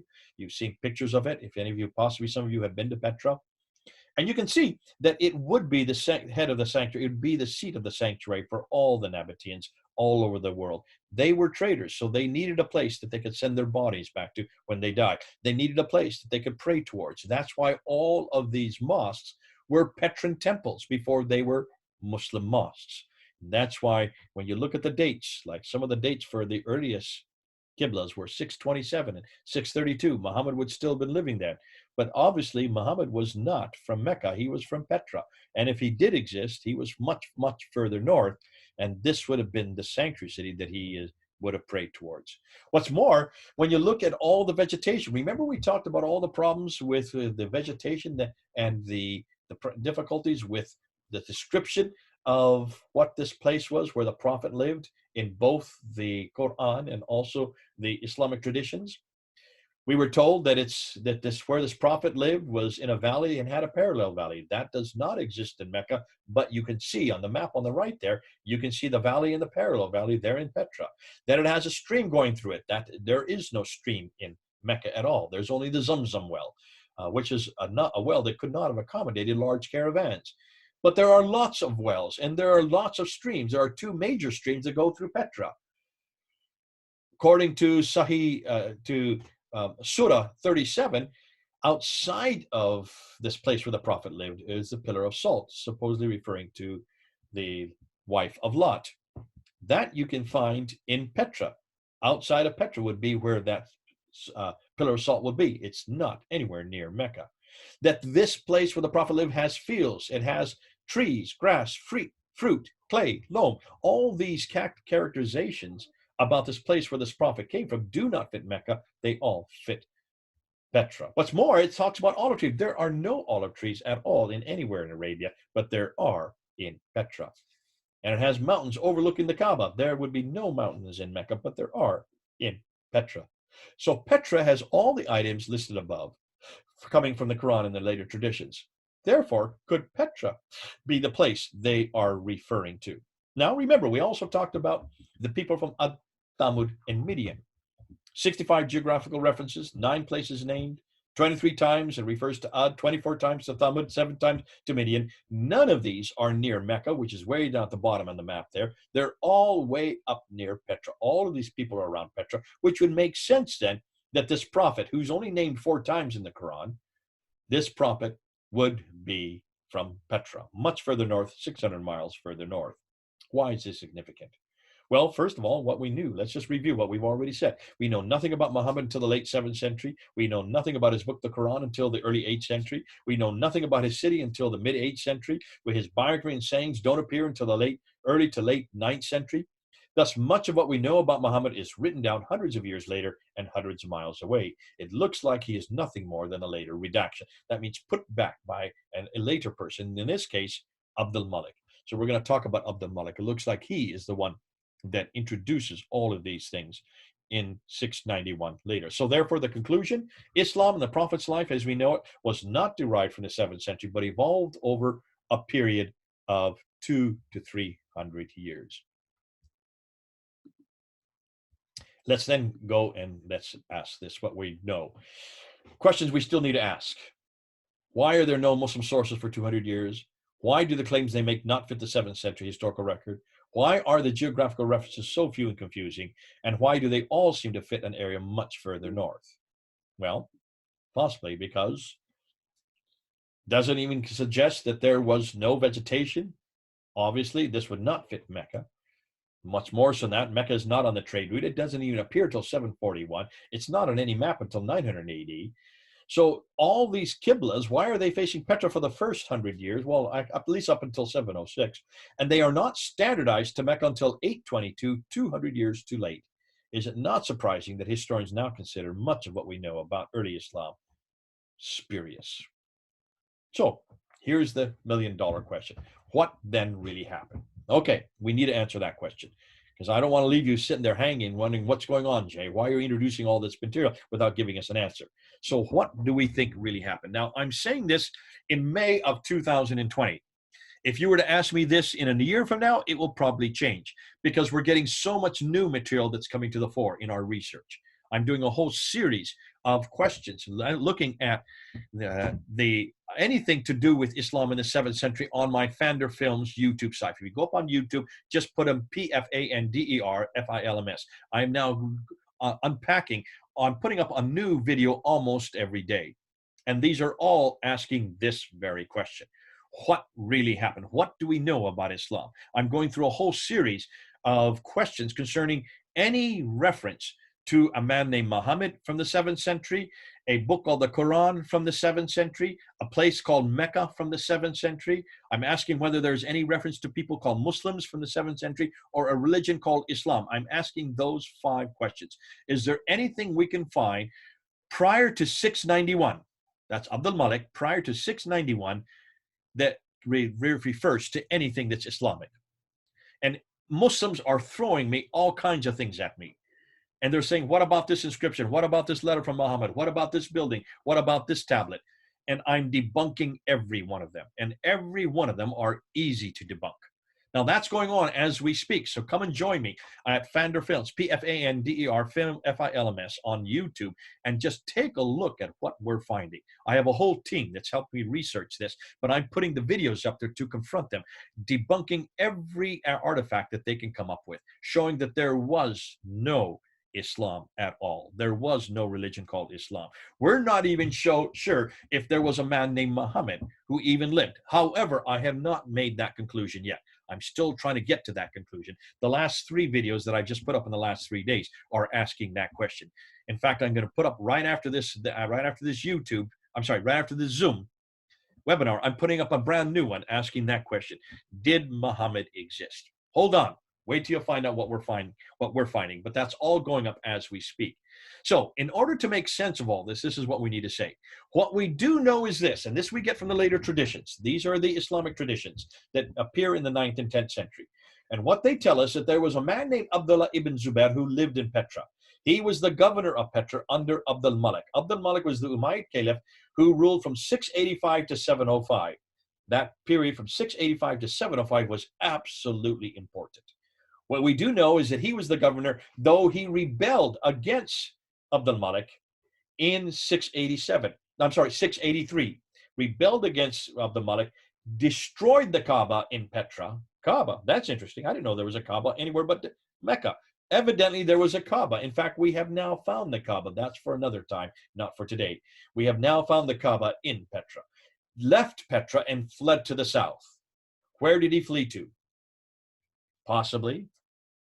He fled down to Mecca.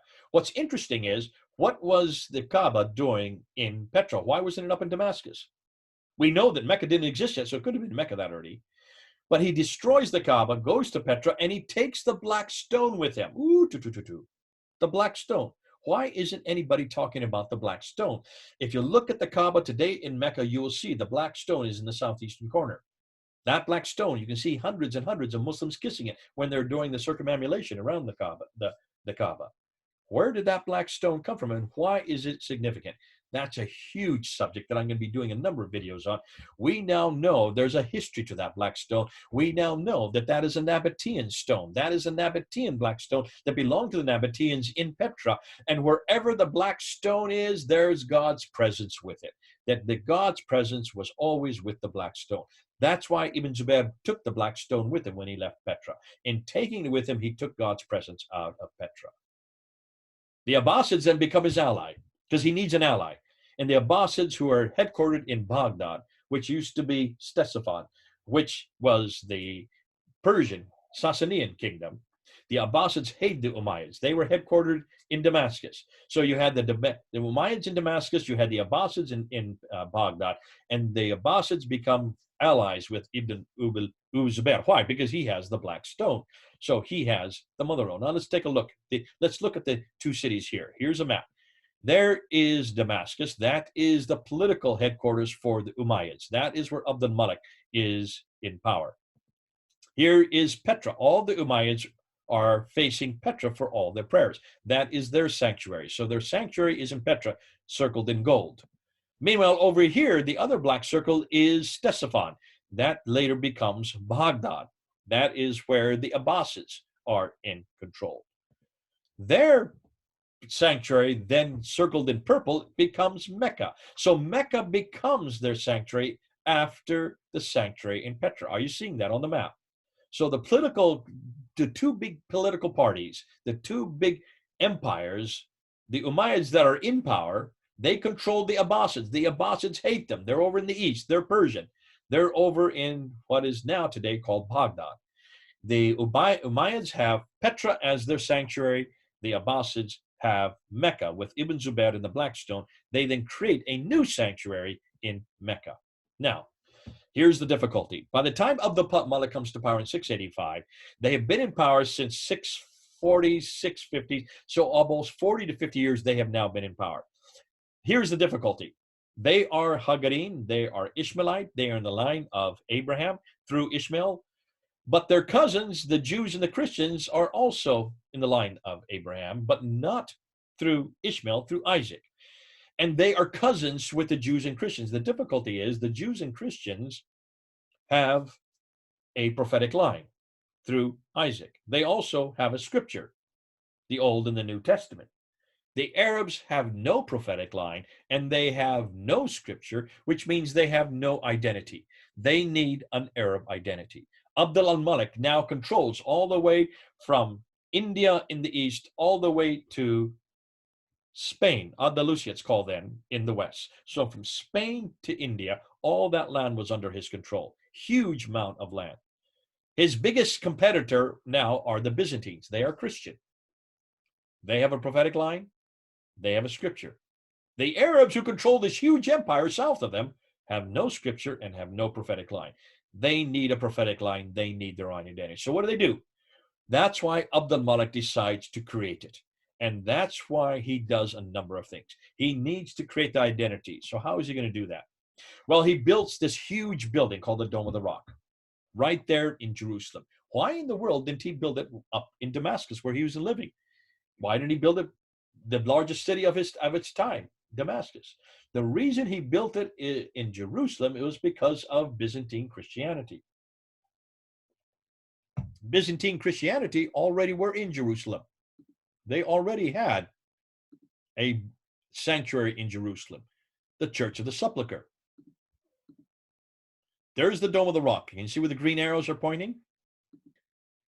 There's the Church of the Sepulchre, which has been the sanctuary for the Byzantine Christians for all these years. Abd al-Malik then builds this Dome of the Rock above, looking down on the Church of the Sepulchre. It is much bigger than any other building of its day. Look how it stands out. Whenever you even go to Jerusalem today, you can see it from all over. That beautiful golden dome. It stands out like a huge structure. More than that, it's looking down over the Church of the Sepulchre. This is a one-upmanship. This is now where he's creating his identity. He slaps it there, right there in 691. In 709, then, the Al-Aqsa Mosque is built much, much later, but that's after Abd al-Malik. So don't worry about the Al-Aqsa Mosque right now. Look at the Dome of the Rock. That's the building where he is now stamping his authority above and beyond all the Christians and Jews. We are now the new men in town, is what he's saying. This is our structure. This is our building. Now, if you go to any Muslim today, what will they tell you about the Dome of the Rock? They will tell you that that building was built to commemorate the Mi'raj, the night of power, when Muhammad was told to get up on the winged horse and to fly up to Jerusalem, and from Jerusalem, right at that spot, to go up to the seven heavens. That's why they claim that building was built. But take a look at all the inscriptions. When you look about that, well, we will get to that. Let's come back to this first of all. Notice where it's situated. It employs Byzantine architecture. It's much larger and more prominent than any other Byzantine structure. It sits above the Church of the Holy Sepulchre. It's situated in the holiest city for Jews and Christians. That's why it's not in Damascus or Mecca. There was no Mecca at that time. Muslims say this was because of the Mi'raj, the night journey, but is it? Let's look at the inscriptions. Now, the inscriptions, the only part of the Dome of the Rock that still exists today, the only part of the Dome of the Rock that is still in existence is those two inner ambulatories. See those two inner ambulatories? Those are the only part that still exists today, where the two green arrows are. They are, why? Because the building has been destroyed and rebuilt 11 times over the centuries. the big structure you're looking at today was only built in 1876. So it's just a little over 100 years old. But the earliest structure are those two rounded arches. Those are called ambulatories, where the green arrows are. And that's what you need to look at, because those come from the time of Abdul Malik. When you look at those two ambulatories, you will notice that they have inscriptions written in Arabic. Take a look at the Arabic. I know you can all read Arabic, so you'll have no problem reading what they say. Let me help you out. This is what they say. Now notice, Muslims say that this was built to commemorate Muhammad going through the seven heavens. Let's see if the inscriptions say that. There you find Surah 4, Ayah 171. These are references to the Quran. These are references coming out straight out of the Quran. Chapter 4, verse 171. O people of the scripture, do not exaggerate in your religion, nor utter aught concerning Allah, save the truth. The Messiah, Jesus, son of Mary, was only a messenger, and his word which he conveyed unto Mary, and a spirit from him. So believe in Allah and his messenger, and say not three, cease. For far is it removed from his transcendent majesty that he should have a son. This is not talking about the Miraj. This is not talking about the movement up to the seven heavens, which is what the Dome of the Rock is supposedly built for. It's attack against Jesus. It's attack against the Trinity. It's attack against Jesus' divinity, and it's attack against his sonship. Surah 17, Ayah 111. Who hath not taken unto himself a son, and who hath no partner, nor hath he any protecting friend through dependence. That's attacking the fatherhood of God. That's attacking the sonship of Jesus. He's attacking Jesus' divinity. Look at chapter 112, and here is where Abdul Malik then introduces who he is confronting. There is no God but God. There is the beginning of the Shahada. He is one. He has no associate. Now, that's not part of the Shahada today. Isn't that interesting? So who is that attacking? Who do they believe has an associate? That is Jesus Christ. See, he is God. He is the one, God, the eternally besought of all. He begetteth not, nor was begotten. He has none comparable unto him. Muhammad is the messenger of God. Here you have now Muhammad introduced. This is the first time we see Muhammad introduced into any inscription.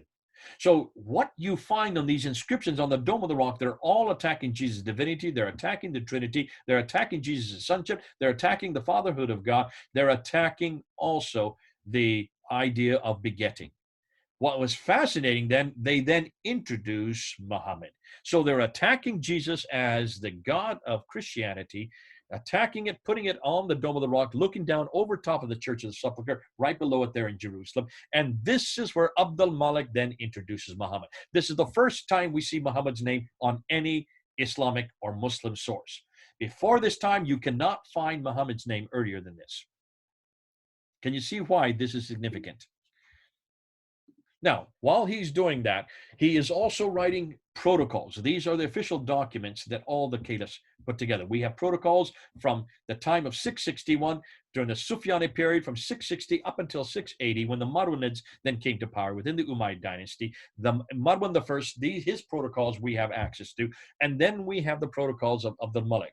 Dr. Yehuda Nevo has done probably the most germinal study on these protocols, and he has noticed that all the protocols for the Umayyad dynasty, including the Sufyani family and the Marwanids, have no reference to Muhammad, have no reference to the Quran, have no reference to people called Muslims, have no reference to a religion called Islam, and have no reference to Mecca in any of these protocols. Yet these should be full of references to those five things, because these are supposedly the first Muslims.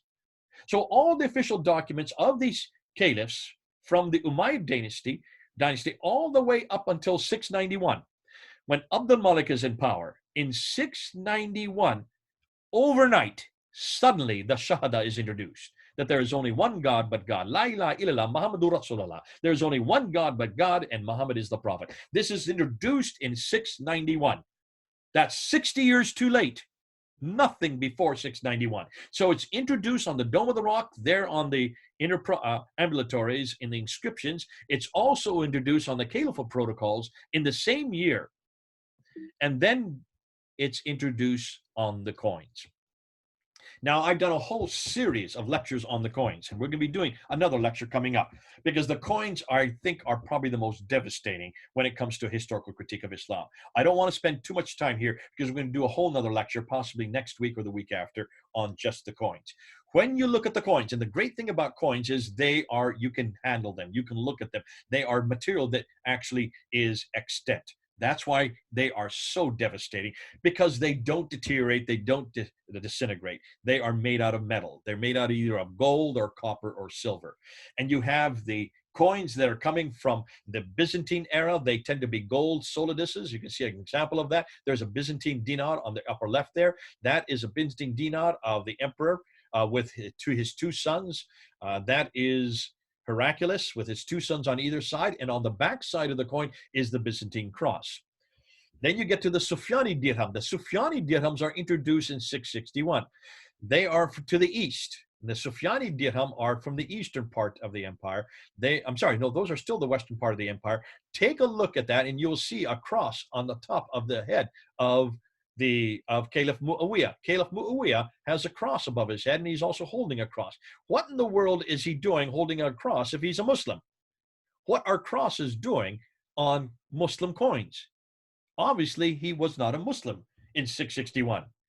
Then you get to 685 to 692, and you see these coins that are introduced on the right, upper right-hand side. This is Abdul Malik. He is the first to introduce gold soliduses with his image on it. There's his image with a big sword, and around him and also on the backside are the Shahada. There you see the Shahada. There's only one God but God, and Muhammad is his prophet. And then you see a mockery of the Byzantine cross on the backside of the coin. They take the coin, they've taken the cross piece off as a mockery against the Byzantines. This caused a war with Justinian II, who went to war with Abdul Malik because he introduced this coin. In 696, then he introduced the most devastating coin, and this is the coin with not only the Shahada, he's taken his image off now, and he's introduced the Shahada, plus it's an attack against the Trinity, it's attacks against Jesus' divinity, and it's attack against his sonship. All of these are written on that coin, all attacking Byzantine Christianity. It's all attacking our Lord Jesus Christ and the Trinity and him as Savior. Now let's move on. We'll be doing more of that. So I don't want to get into that too much today because we have a lot more to do yet. Oh, I see I had some arrows there. Once they have the man there, once they have him introduced on the Dome of the Rock, it's larger than any other non-Arab structure. It's facing the Arab sanctuary, Petra. It incorporates inscriptions against Byzantine Christianity. It introduces their faith, Islam, introduces their people, Muslim, and it introduces their prophet. The Caliphal protocols also introduce Muhammad as well, and then the new coins are minted between 692 and 696. They replace his image and introduce Muhammad. And this is where the Shahada is introduced on the coin. So now you have the man introduced on the Dome of the Rock, you have the man introduced on the Caliphal protocol, and you have the man introduced on the coins. Remember, the whole idea of this lecture is looking in search of the man. We now have found the man. But look at the date he is introduced. The man Muhammad is not introduced till 691, 692, and 696. That's the late 7th century. Once they have the man, they need to have the book, because every man has to have a book. We're going to be doing a whole series of talks just on the Quran. That's coming up yet. That's yet for us to do. Abdul Malik is the one that introduced Muhammad. He then needs to have an Arab's revelation in order to have this Arab identity.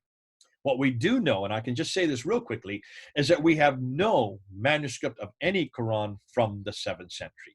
We have nothing from the time of Uthman. We have nothing from the time of the Sufyani period. We have nothing from the time of the Marwanid period. It is only with Abdul Malik that we start seeing Quranic texts. You can see it on the Dome of the Rock. Those were Quranic verses, but they're not the same verses that we find in the Quran today. They have additions that have been taken off since the Quran was written. So we know that the Quran was probably put together after he introduces Muhammad. He then needs to have a book. All the earliest Quranic texts appear in the 8th century and 9th century, not in the 7th century. What's more, none of them, of the earliest manuscripts, are complete. None of them are actually parallel with the Quran we have today, and none of them are even parallel with each other. So when was the Quran finalized? Well, it was only finalized in Cairo in Egypt in 1924.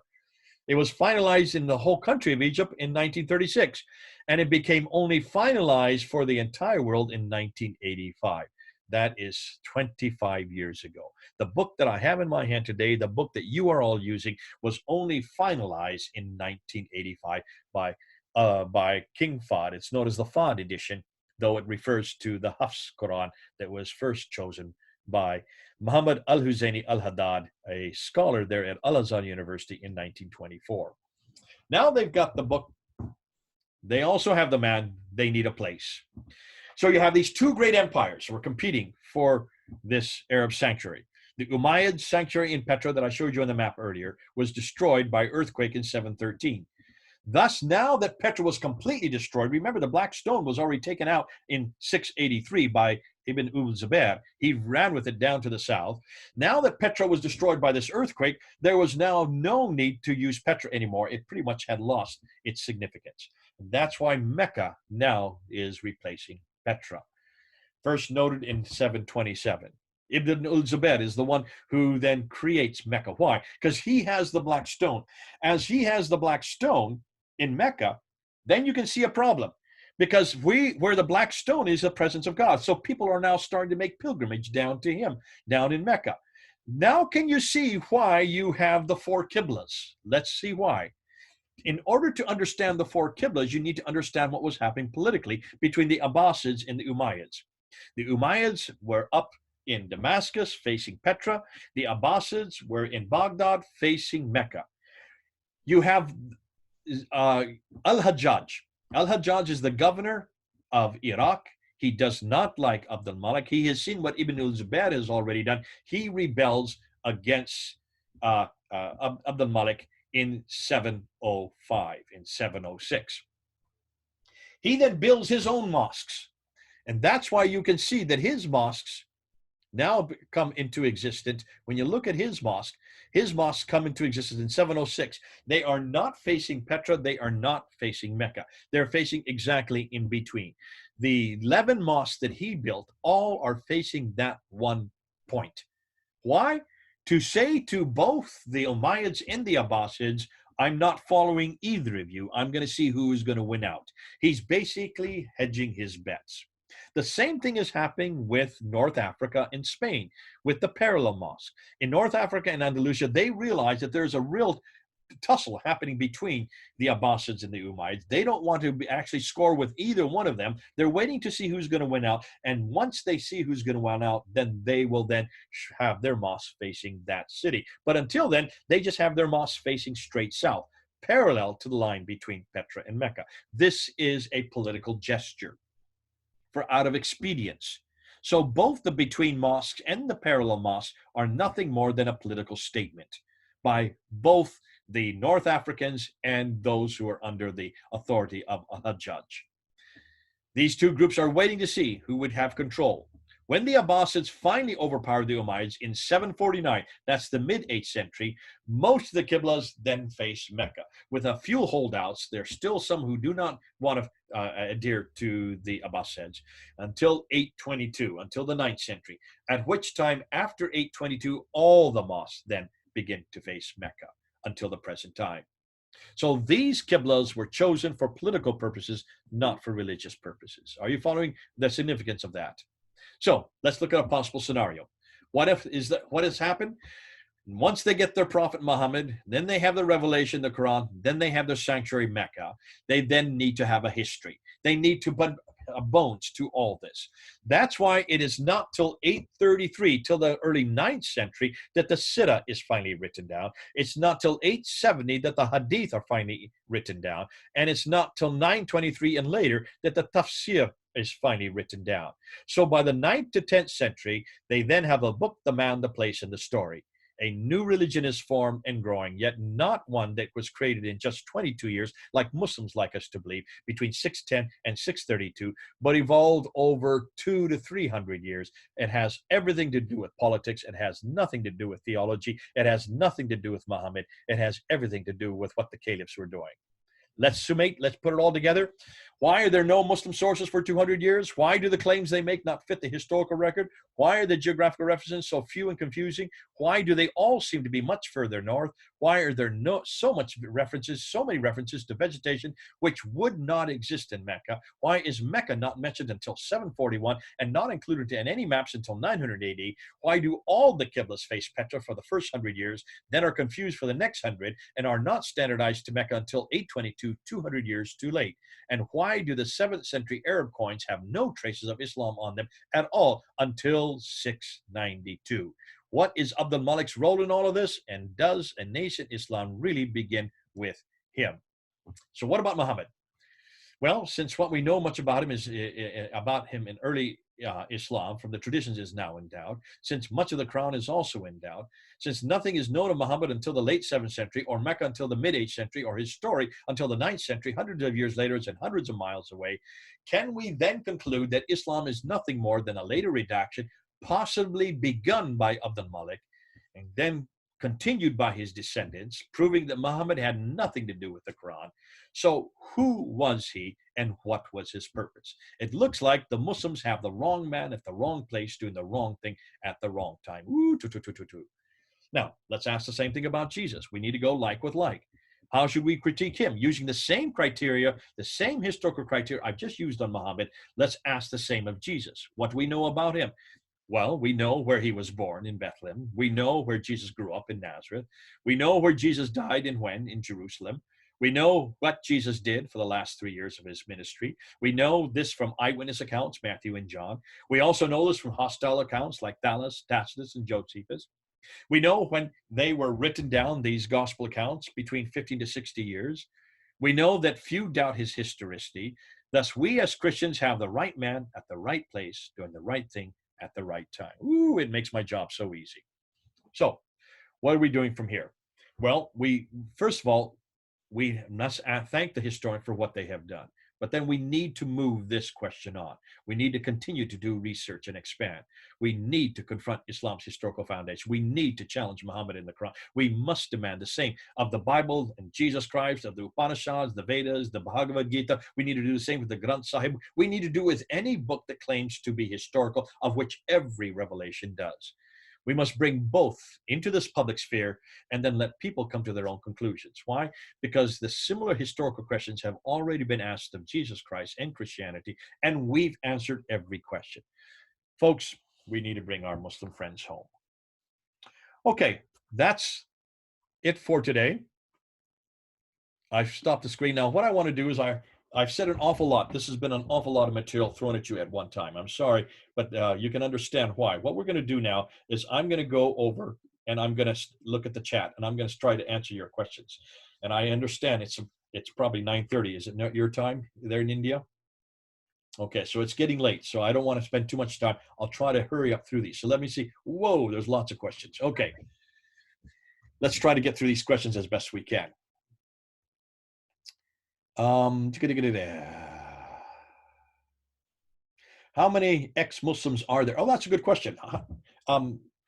Pastor Sheikh, do you know the answer to that? How many ex-Muslims are there in your group? We have around 10 to 15 ex-Muslims in our group, including yourself, right? Yep. Okay. So it would be nice maybe to just, in some ways you're unique because of the fact that you are an ex-Muslim. It's great to have you on board. And in some ways from here on out, I might be throwing things at you to get your response to it, including this kind of material. Have you heard this material before as a Muslim? No. So this is new for you? Yeah, absolutely. Have you heard it from me before, any of this material? Some time ago, I heard you speaking different other subjects, but not the Qiblas and all these things. This is absolutely new. Jay, I have listened to it. Thank you. Okay, so some of you have listened to this. All right. What is your impression? I want to get from the ex-Muslims. What is your impression from what you've heard today? It is absolutely very interesting. Now we could put the dots in the framework.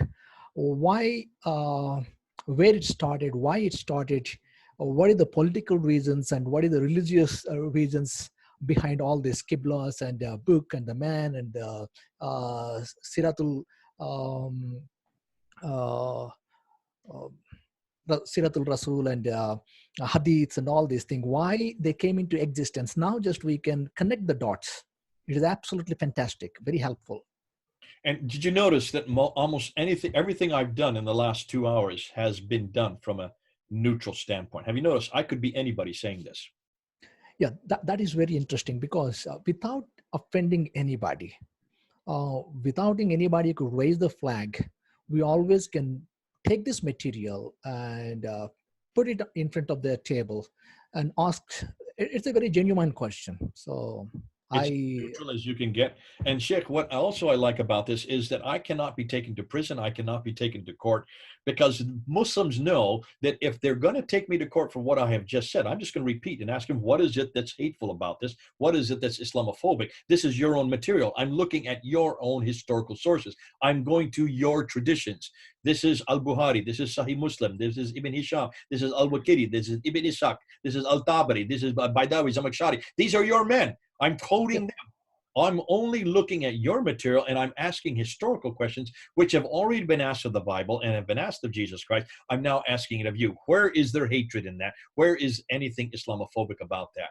What we have noticed is that none of us are taken to court for this. We can't be taken to court because in doing that, we're just going to repeat what we've already said, and it's going to be a second blast against them, and this time it'll be much more public. And the Muslims know that, and they realize that, and so that's why they're letting us alone, because they, first of all, they don't want this to be repeated publicly, but secondly, they don't want to be caught red-handed, because I have yet to see one Muslim in 25 years that can answer anything I've just mentioned today. Mm. And what's most exciting, we're bringing hundreds of Muslims to Christ through this. We have Amen. already brought over 125 to Christ just from this material, from people that we have heard about. Can you Praise then God. understand this will then have repercussions for years to come? And I think Amen. just on Friday, another man just gave his life to Jesus Christ from this material that emailed me. A week ago, I got another man who came and said, because of this video that I saw on the problem with Islam in the 7th century, I've given up Islam, I've become a Christian. And so we're starting to see this steamroll because it is so neutral, because it is not a Christian polemic. We're not hammering them with Bible verses. We're not sitting there and saying, because we as Christians don't like your prophet, because A, B, C, and D reasons. We're not even talking about his problems internally or his problems sexually. We're talking about a historical critique. Because it's so neutral, because it's so historical, everybody can accept it. And also, it is politically correct. Have you noticed? Everything Yes. I've said today is politically correct. There is no rhetoricism in it. And that's why it makes it so much easier to use in the public sphere. So I hope this is something that you've noticed also, Pastor. Yes, absolutely. I mean, I always, whenever just I used to get into the discussion, it's always the war between the Bible and the Quran. But it is like beating the bushes around. But now with this historical criticism, we are not mentioning the Bible. We are not mentioning anything. We are not mentioning any hatredness. But straight away, just we are asking their historicity, their evidence to whatever they have mentioned. So absolutely, this is very interesting. Now I have a lot of confidence that I can put these questions in front of my Oikos, my relatives, my friends, to whomever just I've been just discussing. It's very easy now. When I left Speaker's Corner in 2017, one of the last people that I left was an atheist who came up to me and said this very thing. He said, you're the first one that's actually speaking our language. You're not telling us about your testimony, why it's good for you, because it's not the same for us. You're asking something much, you're actually asking the right questions. You're asking, is it true? Just 3 words. Is it true? And you're asking the same question of Christianity that you're asking of Islam. You're asking this, you're saying, listen, we need to also have this criticism done of the Bible and of the person of Jesus Christ, which has been done for over 200 years. So in some ways, we're way ahead of the rest of the world because we've had it thrown at us since the 1800s. But because of that, I said to him, and in my response, I said, yes, I'm glad that you like this material. I'm glad that you like to use it, but please don't, because you have nothing to offer them. You have nothing to replace it. You just want to destroy Islam historically. You just want to destroy the Quran. But what do you have to offer instead of the Quran? You don't have the Bible. I do. You just want to destroy Allah, but who do you have to offer? And if you can destroy Allah, I want to bring him to Yahweh. You just want to destroy the person of Jesus, Isa, in the Quran. Oh, I want to bring him to Yeshua. And so I said, this is really material that we need to use as Christians. We are the only ones that have the alternative. We are the only ones that have the antidote. We have the only ones that have really the answer for the Muslims. So I'm glad that the atheists and the humanists like it, but I would rather they not use it, because I do not want them to destroy the Muslims' faith. I do not want them to destroy their belief in revelation or their belief in God or the belief in Jesus. I just want to bring them home, which we can do better than anybody else. So, Pastor Sheikh, thank you so much. Let me see if I can get through some of the other questions here. Sure. Let's see. He's an ex-Hindu. Okay. Everybody in the center. Okay. That's from Dana. Thanks, Dana. Okay. Now, are these the names, Sheikh Salim? Are these the ones? Sheikh Salim, Zabur, Sid, Mudigan, Ahmed Ghazi. These are the Muslims who are on the list? Yes. Okay. So these are the Muslims that are on the list. Now, here's a question. You said some believe Muhammad died of poison. Isn't it clearly states by him that he experienced his aorta severe by the poison he ate at Al-Khabar? Exactly. This is what the traditions say, that his aorta was inflamed from inside, that he succumbed over a period of a month to 2 months. But everything that we're hearing about Muhammad, everything that you're talking about, even the references to poison, have come from the Islamic traditions, were written 200 to 300 years later. Therefore, I find them all suspicious.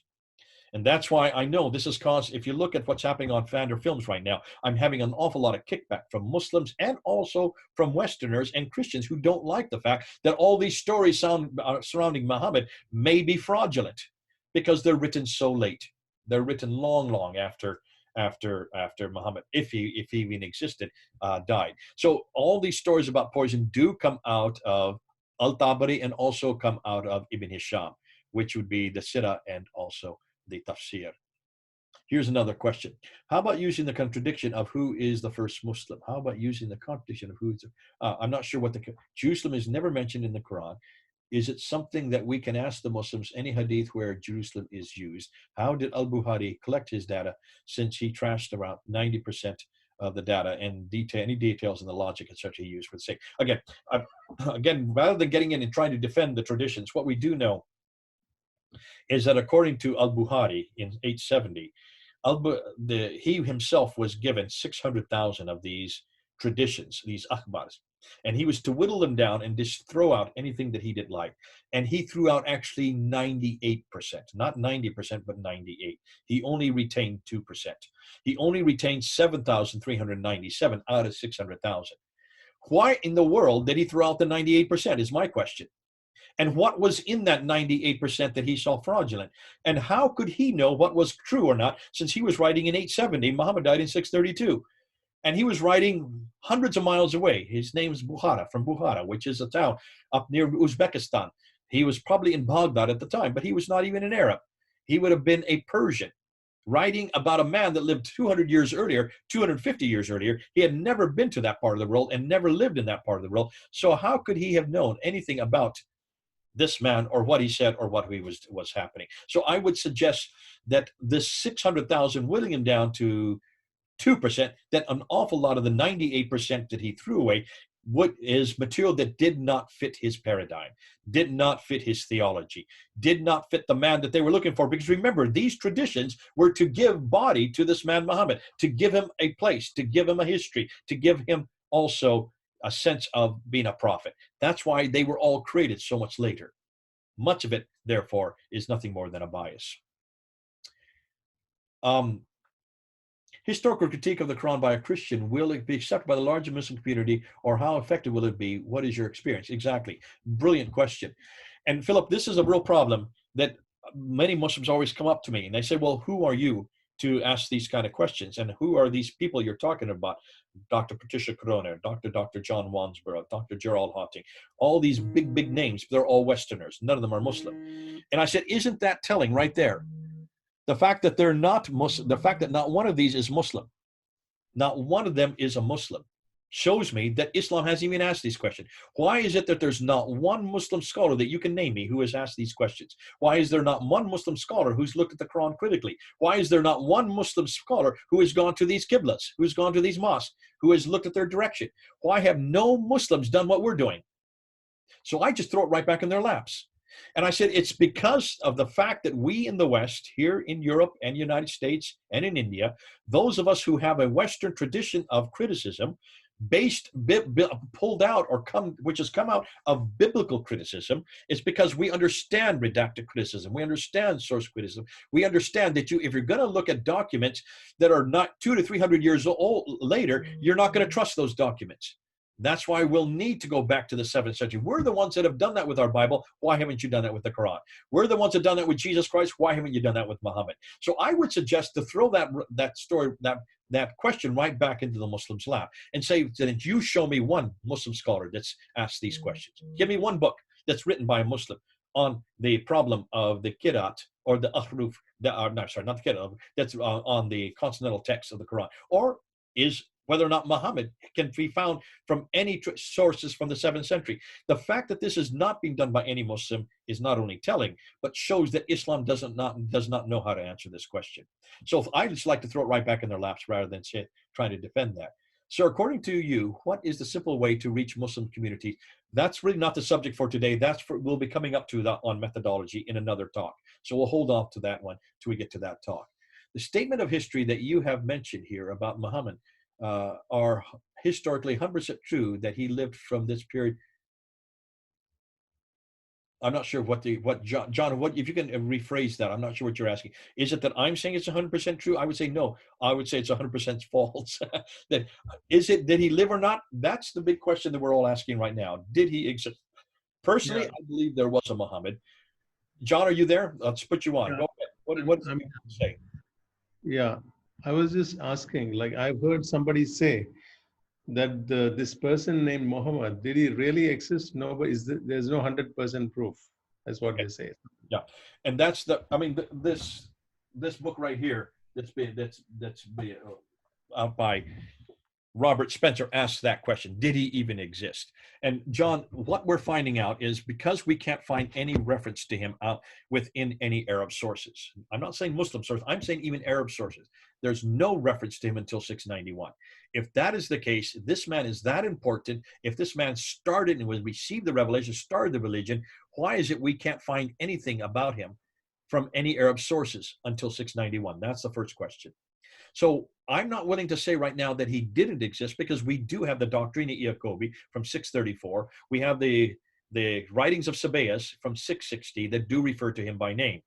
Those are Christian sources, but they do not give that. What they say about Muhammad is not the Muhammad we know in the traditions, is not the Islamic Muhammad. First of all, the Muhammad they're referring to is a man who is a leader of men who is attacking other people, primarily Christians. So he is a warrior. Secondly, he is not referred to as a prophet. There's no reference to any Quran. There's no reference to the fact that he's a Muslim or that he represents Islam. And there's no reference that he's from Mecca. It looks like all the reference we have to this man named Muhammad is 600 miles further north, possibly Petra. They don't say the name because there's not much written about him. There's just 2 or 3 sentences. For that reason, I'm willing to say that he did exist, but it looks like he was a Nabatean who lived in Petra, who wanted to raid people and wanted to take their goods. He was basically a brigand. And that's why he moved into the vacuum that existed there between the Sassanid period and the Byzantine material. But that is much, much further north. None of that takes place down in the Hijaz. So the Muhammad that we're talking about, that Spencer is asking about, the Muhammad that Muslims talk about is the Muhammad of faith, but not the Muhammad of history. I could go on for hours on that, but great question. Thanks, John. That's been very helpful. Go up on my YouTube channel, go up on Fander Films. I'm talking about this very thing even today. I'm going to be putting up a new YouTube video right after this session that's going to talk about that very question. You're going to see how my answer there as well. Both Jesus and Saul came from the Jewish faith and culture. To justify anyone who's not an ex-Muslim using polemics, do we have any scriptural references for polemics? Yes, it's too bad for some of you who have not heard this talk that I have done on apologetics and polemics. I'm going to be doing that talk in Ethiopia at 2 o'clock this afternoon, and then I'm doing it to the North and South America to about 60 to 100 people this evening at 9 o'clock, all on why do we need apologetics and polemics. For some of you who have already been on this course, we've already talked about apologetics and polemics. There's reference after reference after reference to polemics. The entire Gospel of John is a polemic against the Gnostics. Take a look. John wrote it later for that reason. That's why it's not systematic, it's theological. And that's why the Christology of Jesus is so strong in the Gospel of John, more so than the others, because he's attacking the Gnostic belief that Jesus is not God. So there is a polemic. The entire Gospel is a polemic. If you look at the book of Acts, look at chapter 17, 18, and 19. If you want to find polemics, look at Paul's ministry. His entire ministry was polemical. In Laodicea and Cappadocia and Berea and there in Ephesus, he went right into the synagogues and he confronted the Jews with what they had done to the Messiah.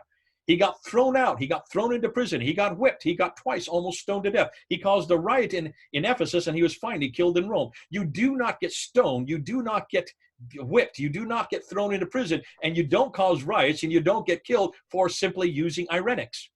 He was absolutely polemical, and that's why he was the apostle to the Gentiles. But his whole methodology was polemical. Why have we lost that polemics? Why have we lost that ability? Look what he was doing in the Areopagus. It says for 2 years in Acts 19. For 2 years he argued in the debating chamber. The lecture hall of Tyrannus was a debating chamber. Why aren't we debating this anymore? Now, you Indians know what I'm talking about because you have a tradition of debate. It's called monozadas. You've had monozadas for centuries. You should be our best debaters. That's why I want to get you guys and wake you up to start debating this material because you're the best at it. You're so far ahead of the rest of the world. We need to get you guys and gals into debate. And that's what Paul was doing there in Acts 19 in the lecture hall of Tyrannus, what he was doing in Areopagus when he was confronting the Stoics and the Epicureans. He was confronting them with their own God. And that's what I want to see more of, people who are confronting the gods of others, specifically the God of Islam, Allah. So there's lots of scriptural references for it. It's just that we don't like to talk about it, and we don't even use that word anymore, and we don't teach it in any of our Bible schools because we want Jesus to be a man who smiles all the time, always walks in slow motion, who has blue eyes and blonde hair. That's not my Jesus. And I want a Mediterranean Jesus, and I want a Jesus who overturns the tables in the temple. I want a Jesus who in Matthew 23 confronts the Pharisees that are there and calling you hypocrites, you den of vipers, you white sepulchres. The entire chapter is full of polemics. That's my Jesus. We've lost that Jesus. And I think we need to come back to India to find that Jesus again. That's why I'm spending so much time with you guys and gals, because you're the ones who I think are going to save Christianity. Where do I get the download for Hauntings material? You have to get it from his book. You don't download it. You need to go to Gerald Haunting and look at Islam in the First Century. That's there on Amazon. You can get it from him. What about the Untold Story, Tom Holland? Thank you, SBS. You put it up there. For those on YouTube, you can hit that URL and you can go watch it tonight or tomorrow because it's getting late. If you want to look at Dan Gibson, there, Canned Books, thank you. Also, SBS, you put up the URL for that. What deduction can we make from the fact that the earliest map showing Mecca was not till 900 and the lack of historical evidence? What do the top Islamic scholars out there have to say on this problem? Can you state some reasonable responses given to you from Muslims on this objections raised? And the have you got about another hour? I could go into it because Muslims do not come back. I have yet to see one Muslim. I have been asking this for 25 years. I did my first debate on this subject in 1995. We're 2020, and I have yet to see one Muslim that will even answer me. No Muslim will debate this. I can't get any Muslim to debate me on this because they saw what happened in 2014, what I did with Shabir Ali when I just asked basically 10 historical questions on the Quran. Wait till we get to the Quran. Wait till what you found out what we've now found on the Quran. You can see why Muslims don't know how to handle this material. They do not know how to handle it. They cannot answer it. Put yourself in their position. What would you do if you were told that there's no evidence for a person named Jesus Christ living in Jerusalem, born in Bethlehem, dying in Jerusalem until the 3rd century? We have no evidence for him at all until the 3rd century. That there is no Matthew, Mark, Luke, and John. That Matthew, Mark, and Luke, and John were actually living in the 4th century. That they were not at all from the 1st century. How would you defend Jesus? Where would you go? Because in order to defend Jesus, we would have to have documents, we'd have to have inscriptions, we'd have to have manuscript evidence, we'd have to have archaeological evidence, which we have all of, except for we don't have manuscripts that early. But everything else we have the right man at the right place. You cannot find anything for Muhammad at all. until 691.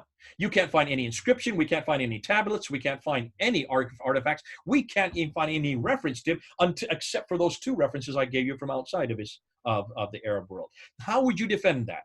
How would you defend the Quran when you can't find one manuscript, one even partial manuscript from the 7th century at all? And the manuscripts that start to appear in the 8th century are not even complete nor agreeing with the Quran we have today. How would you defend that in public? So therefore, Muslims are not debating this. They're walking away from this debate.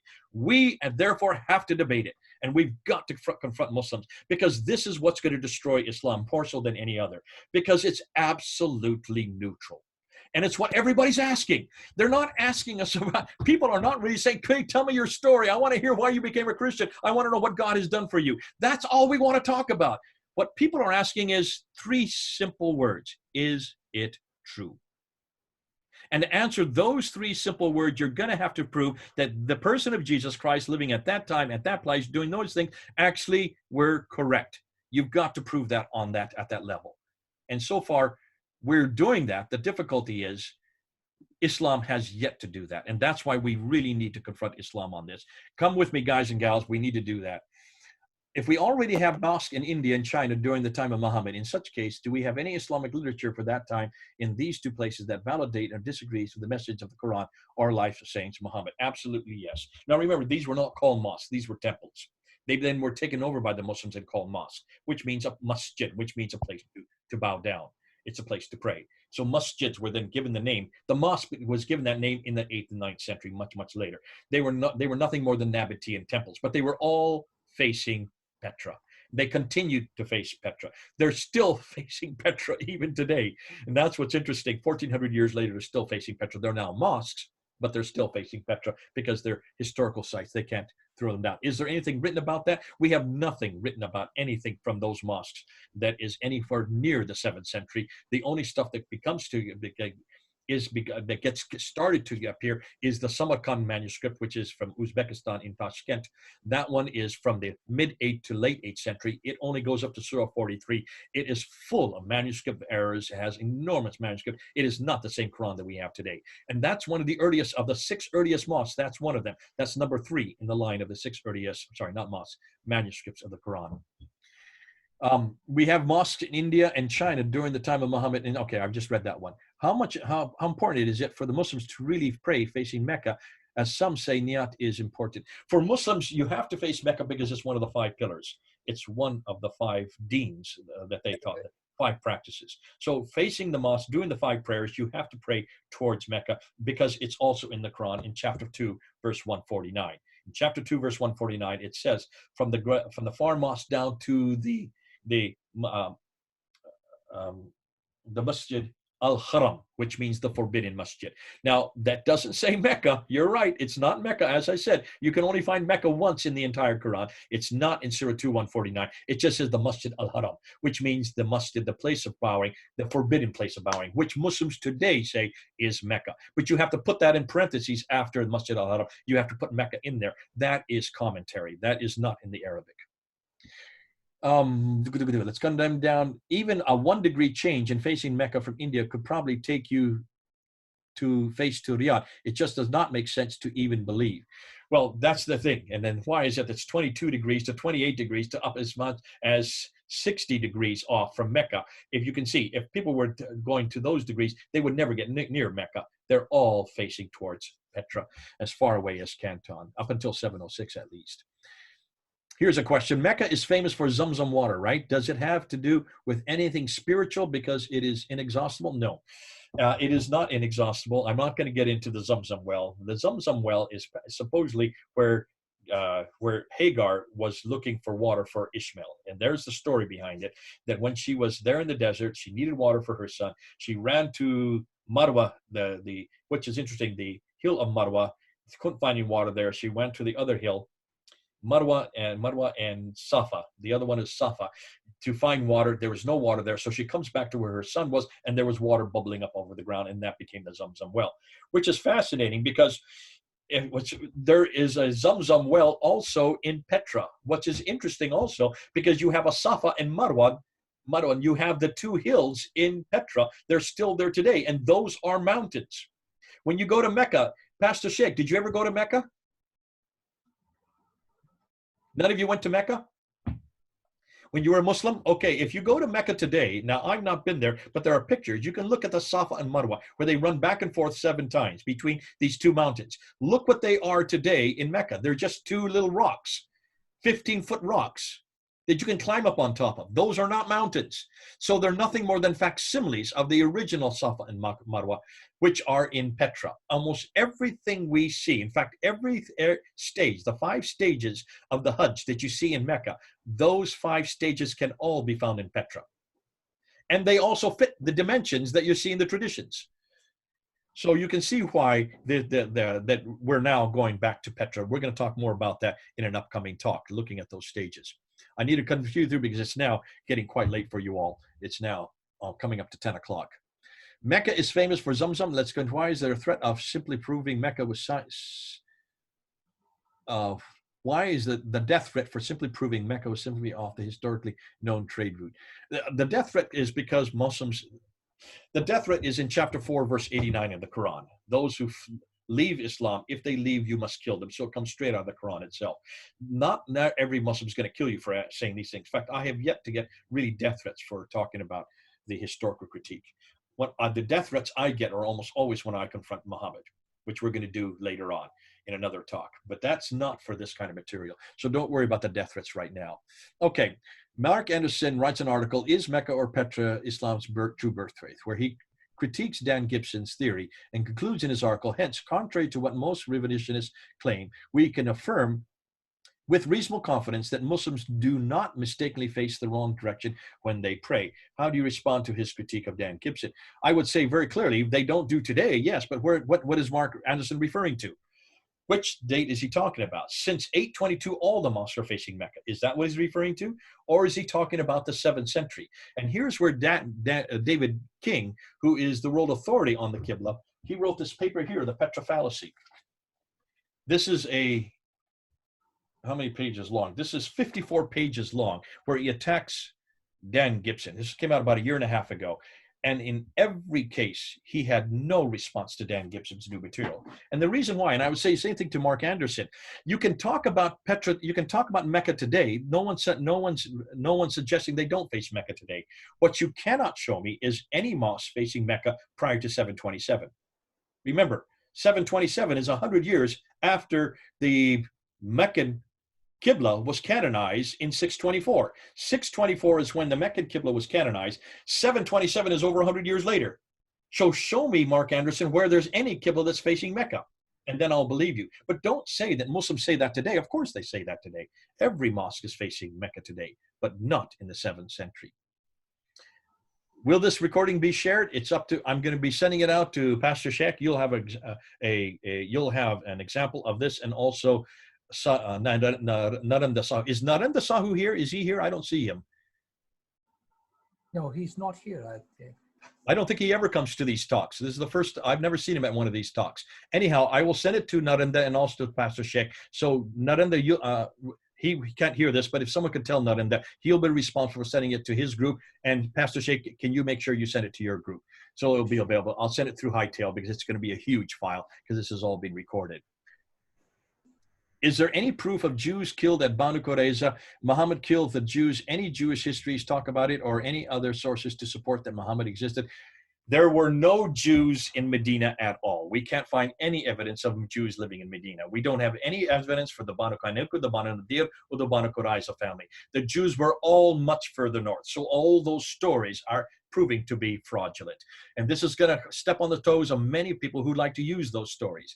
Now, I'll tell you how you can use those stories, but not today. There's a whole way you can bring those stories into your discussion, but not today. So from a historical standpoint, we have to confront this notion that there were Jews in Medina or that Muhammad had a problem with Jews. I don't even know if Muhammad had any problem with Jews because I don't think Muhammad was even from Mecca or Medina. He was probably from Petra, much further north. Praise God for you, sir. Highly appreciate your selfless service. In my experience, the Islamists are most times unwilling to debate.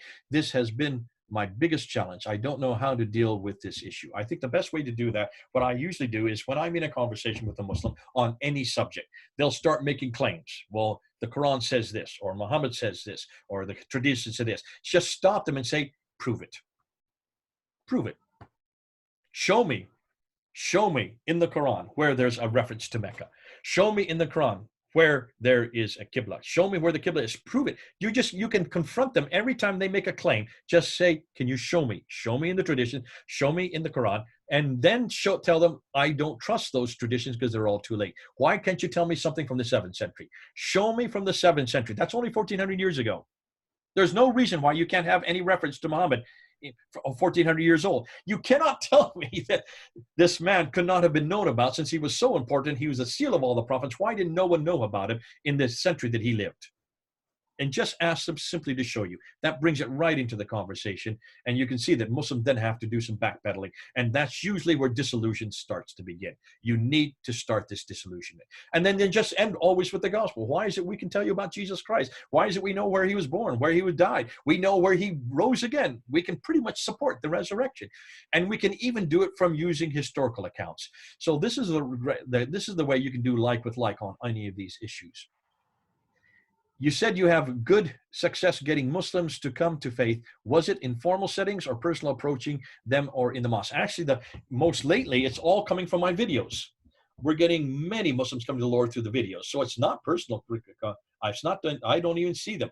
I don't even hear from them. I hear about it afterwards. They usually get a hold of me or someone neutral puts me in touch with them. And that's how I find out that they've come to the Lord. But we're finding that almost every place I go now, whenever I travel, I can't do it during the pandemic, of course, but when I travel, I have Muslims come up to me, they shake my hands, they come and see me, they give me hugs, and they recognize me because of my videos, because my face is all over the internet. And they usually either react one of two ways. They either want nothing to do with me, they have a lot of hatred towards me as a person, but they don't have hatred toward, I'm sorry, it's the other way around. They don't have hatred towards me, they have hatred towards what I'm saying. They have anger at this material. And I think the reason why is because they don't have a response for it. For most of them, it's the first time they've ever heard it. The other reaction I get, they just want to hug and hug and hug me, or they take my hand, they want to stroke my hand, or they cry on my neck. And it's because they have given their life, they've given up Islam because of this material.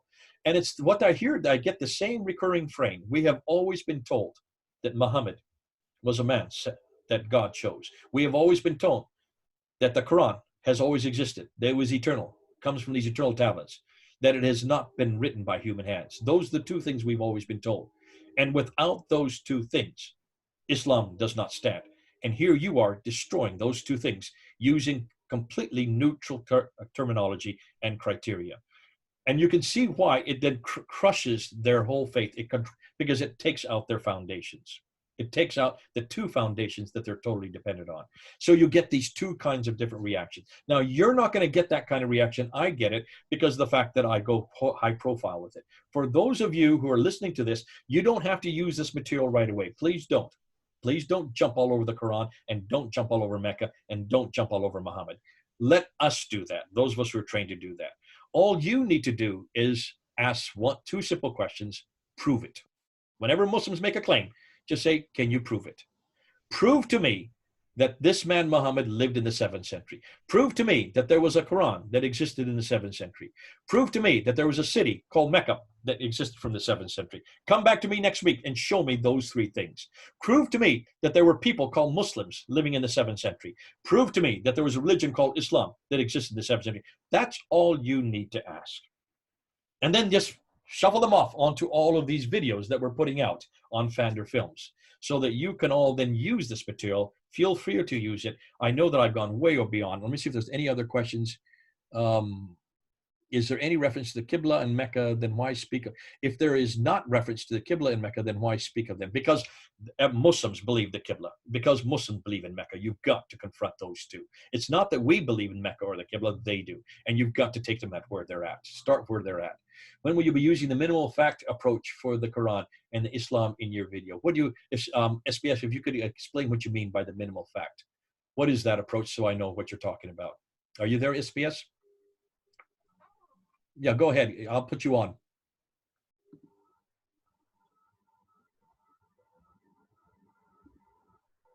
Go ahead. Yeah. So actually, the minimal fact method was an approach taken by Gary Habermas in proving the resurrection of Jesus Christ. So he uses 2 points over there, two criteria basically. The first is that they must be facts that have a lot of evidence in their favor, establishing the historical truth. I mean, if you're like, for example, the resurrection is the criteria when he uses it. So here, when it comes to this method, there must be a lot of facts that have a lot of evidence on their favor. And second is these facts must be universally agreed or nearly universally agreed upon by scholars and historians who study the subject, even the skeptical ones. Then, once the facts are established as facts, we then examine which explanation best explains them. So I'll just put this two criteria over here on the chat. So I mean, of course, we have seen that through history that it fails. So if you can use this approach to like just Gary Habermas, if he's using this approach to critique to prove the resurrection, we can use the same method to Yeah. try to debunk, I believe, Islam. Brilliant. I like this. This is great what you're coming up with. This is absolutely important. I think SBS, when you look at the minimal fact, if I'm correct, if I'm hearing you correct, first of all, you need to have a number of facts that support your reference, or that support your conclusions. Secondly, it has to be accepted by even the skeptics, is what you're saying. So can't just be one; it has to be both. That even the skeptics accept your conclusions. If this were the case, then applying this to Mecca or Muhammad or 7th century Islam, just call it 7th century Islam. What are the minimal fact that we're asking for? We're asking for one, even just one reference from the man named Muhammad living in Mecca, receiving a Quran, calling himself a Muslim, and belonging to a religion called Islam. That's all we're asking. One of those 5 criteria. The minimal fact is, prove to us. We're the skeptics. So therefore, we've got to be satisfied with what you've come up with. And that's exactly what we're doing. Now, another corollary argument would be what we call argument from silence. You've heard probably this one, SBS, argument from silence. And this has been always the one that's foisted against me. I've always been, for 25 years, whenever I come up with all these problems with the fact that none of these things existed, the comeback from Muslims has always been, well, you're only arguing from silence. And argument from silence doesn't mean there's silence of argument. Doesn't mean that we haven't yet found it, just because there's silence on it. Because we haven't yet found it, that doesn't mean that therefore we're not going to find it. So therefore it's a very weak argument. That's how they've always come back on me. And I said, okay, but now we've come across the coins. See, the coins have kind of destroyed all of that, because the coins are not silent. The coins are actually showing us crosses that belong to caliphs that are supposedly Muslims.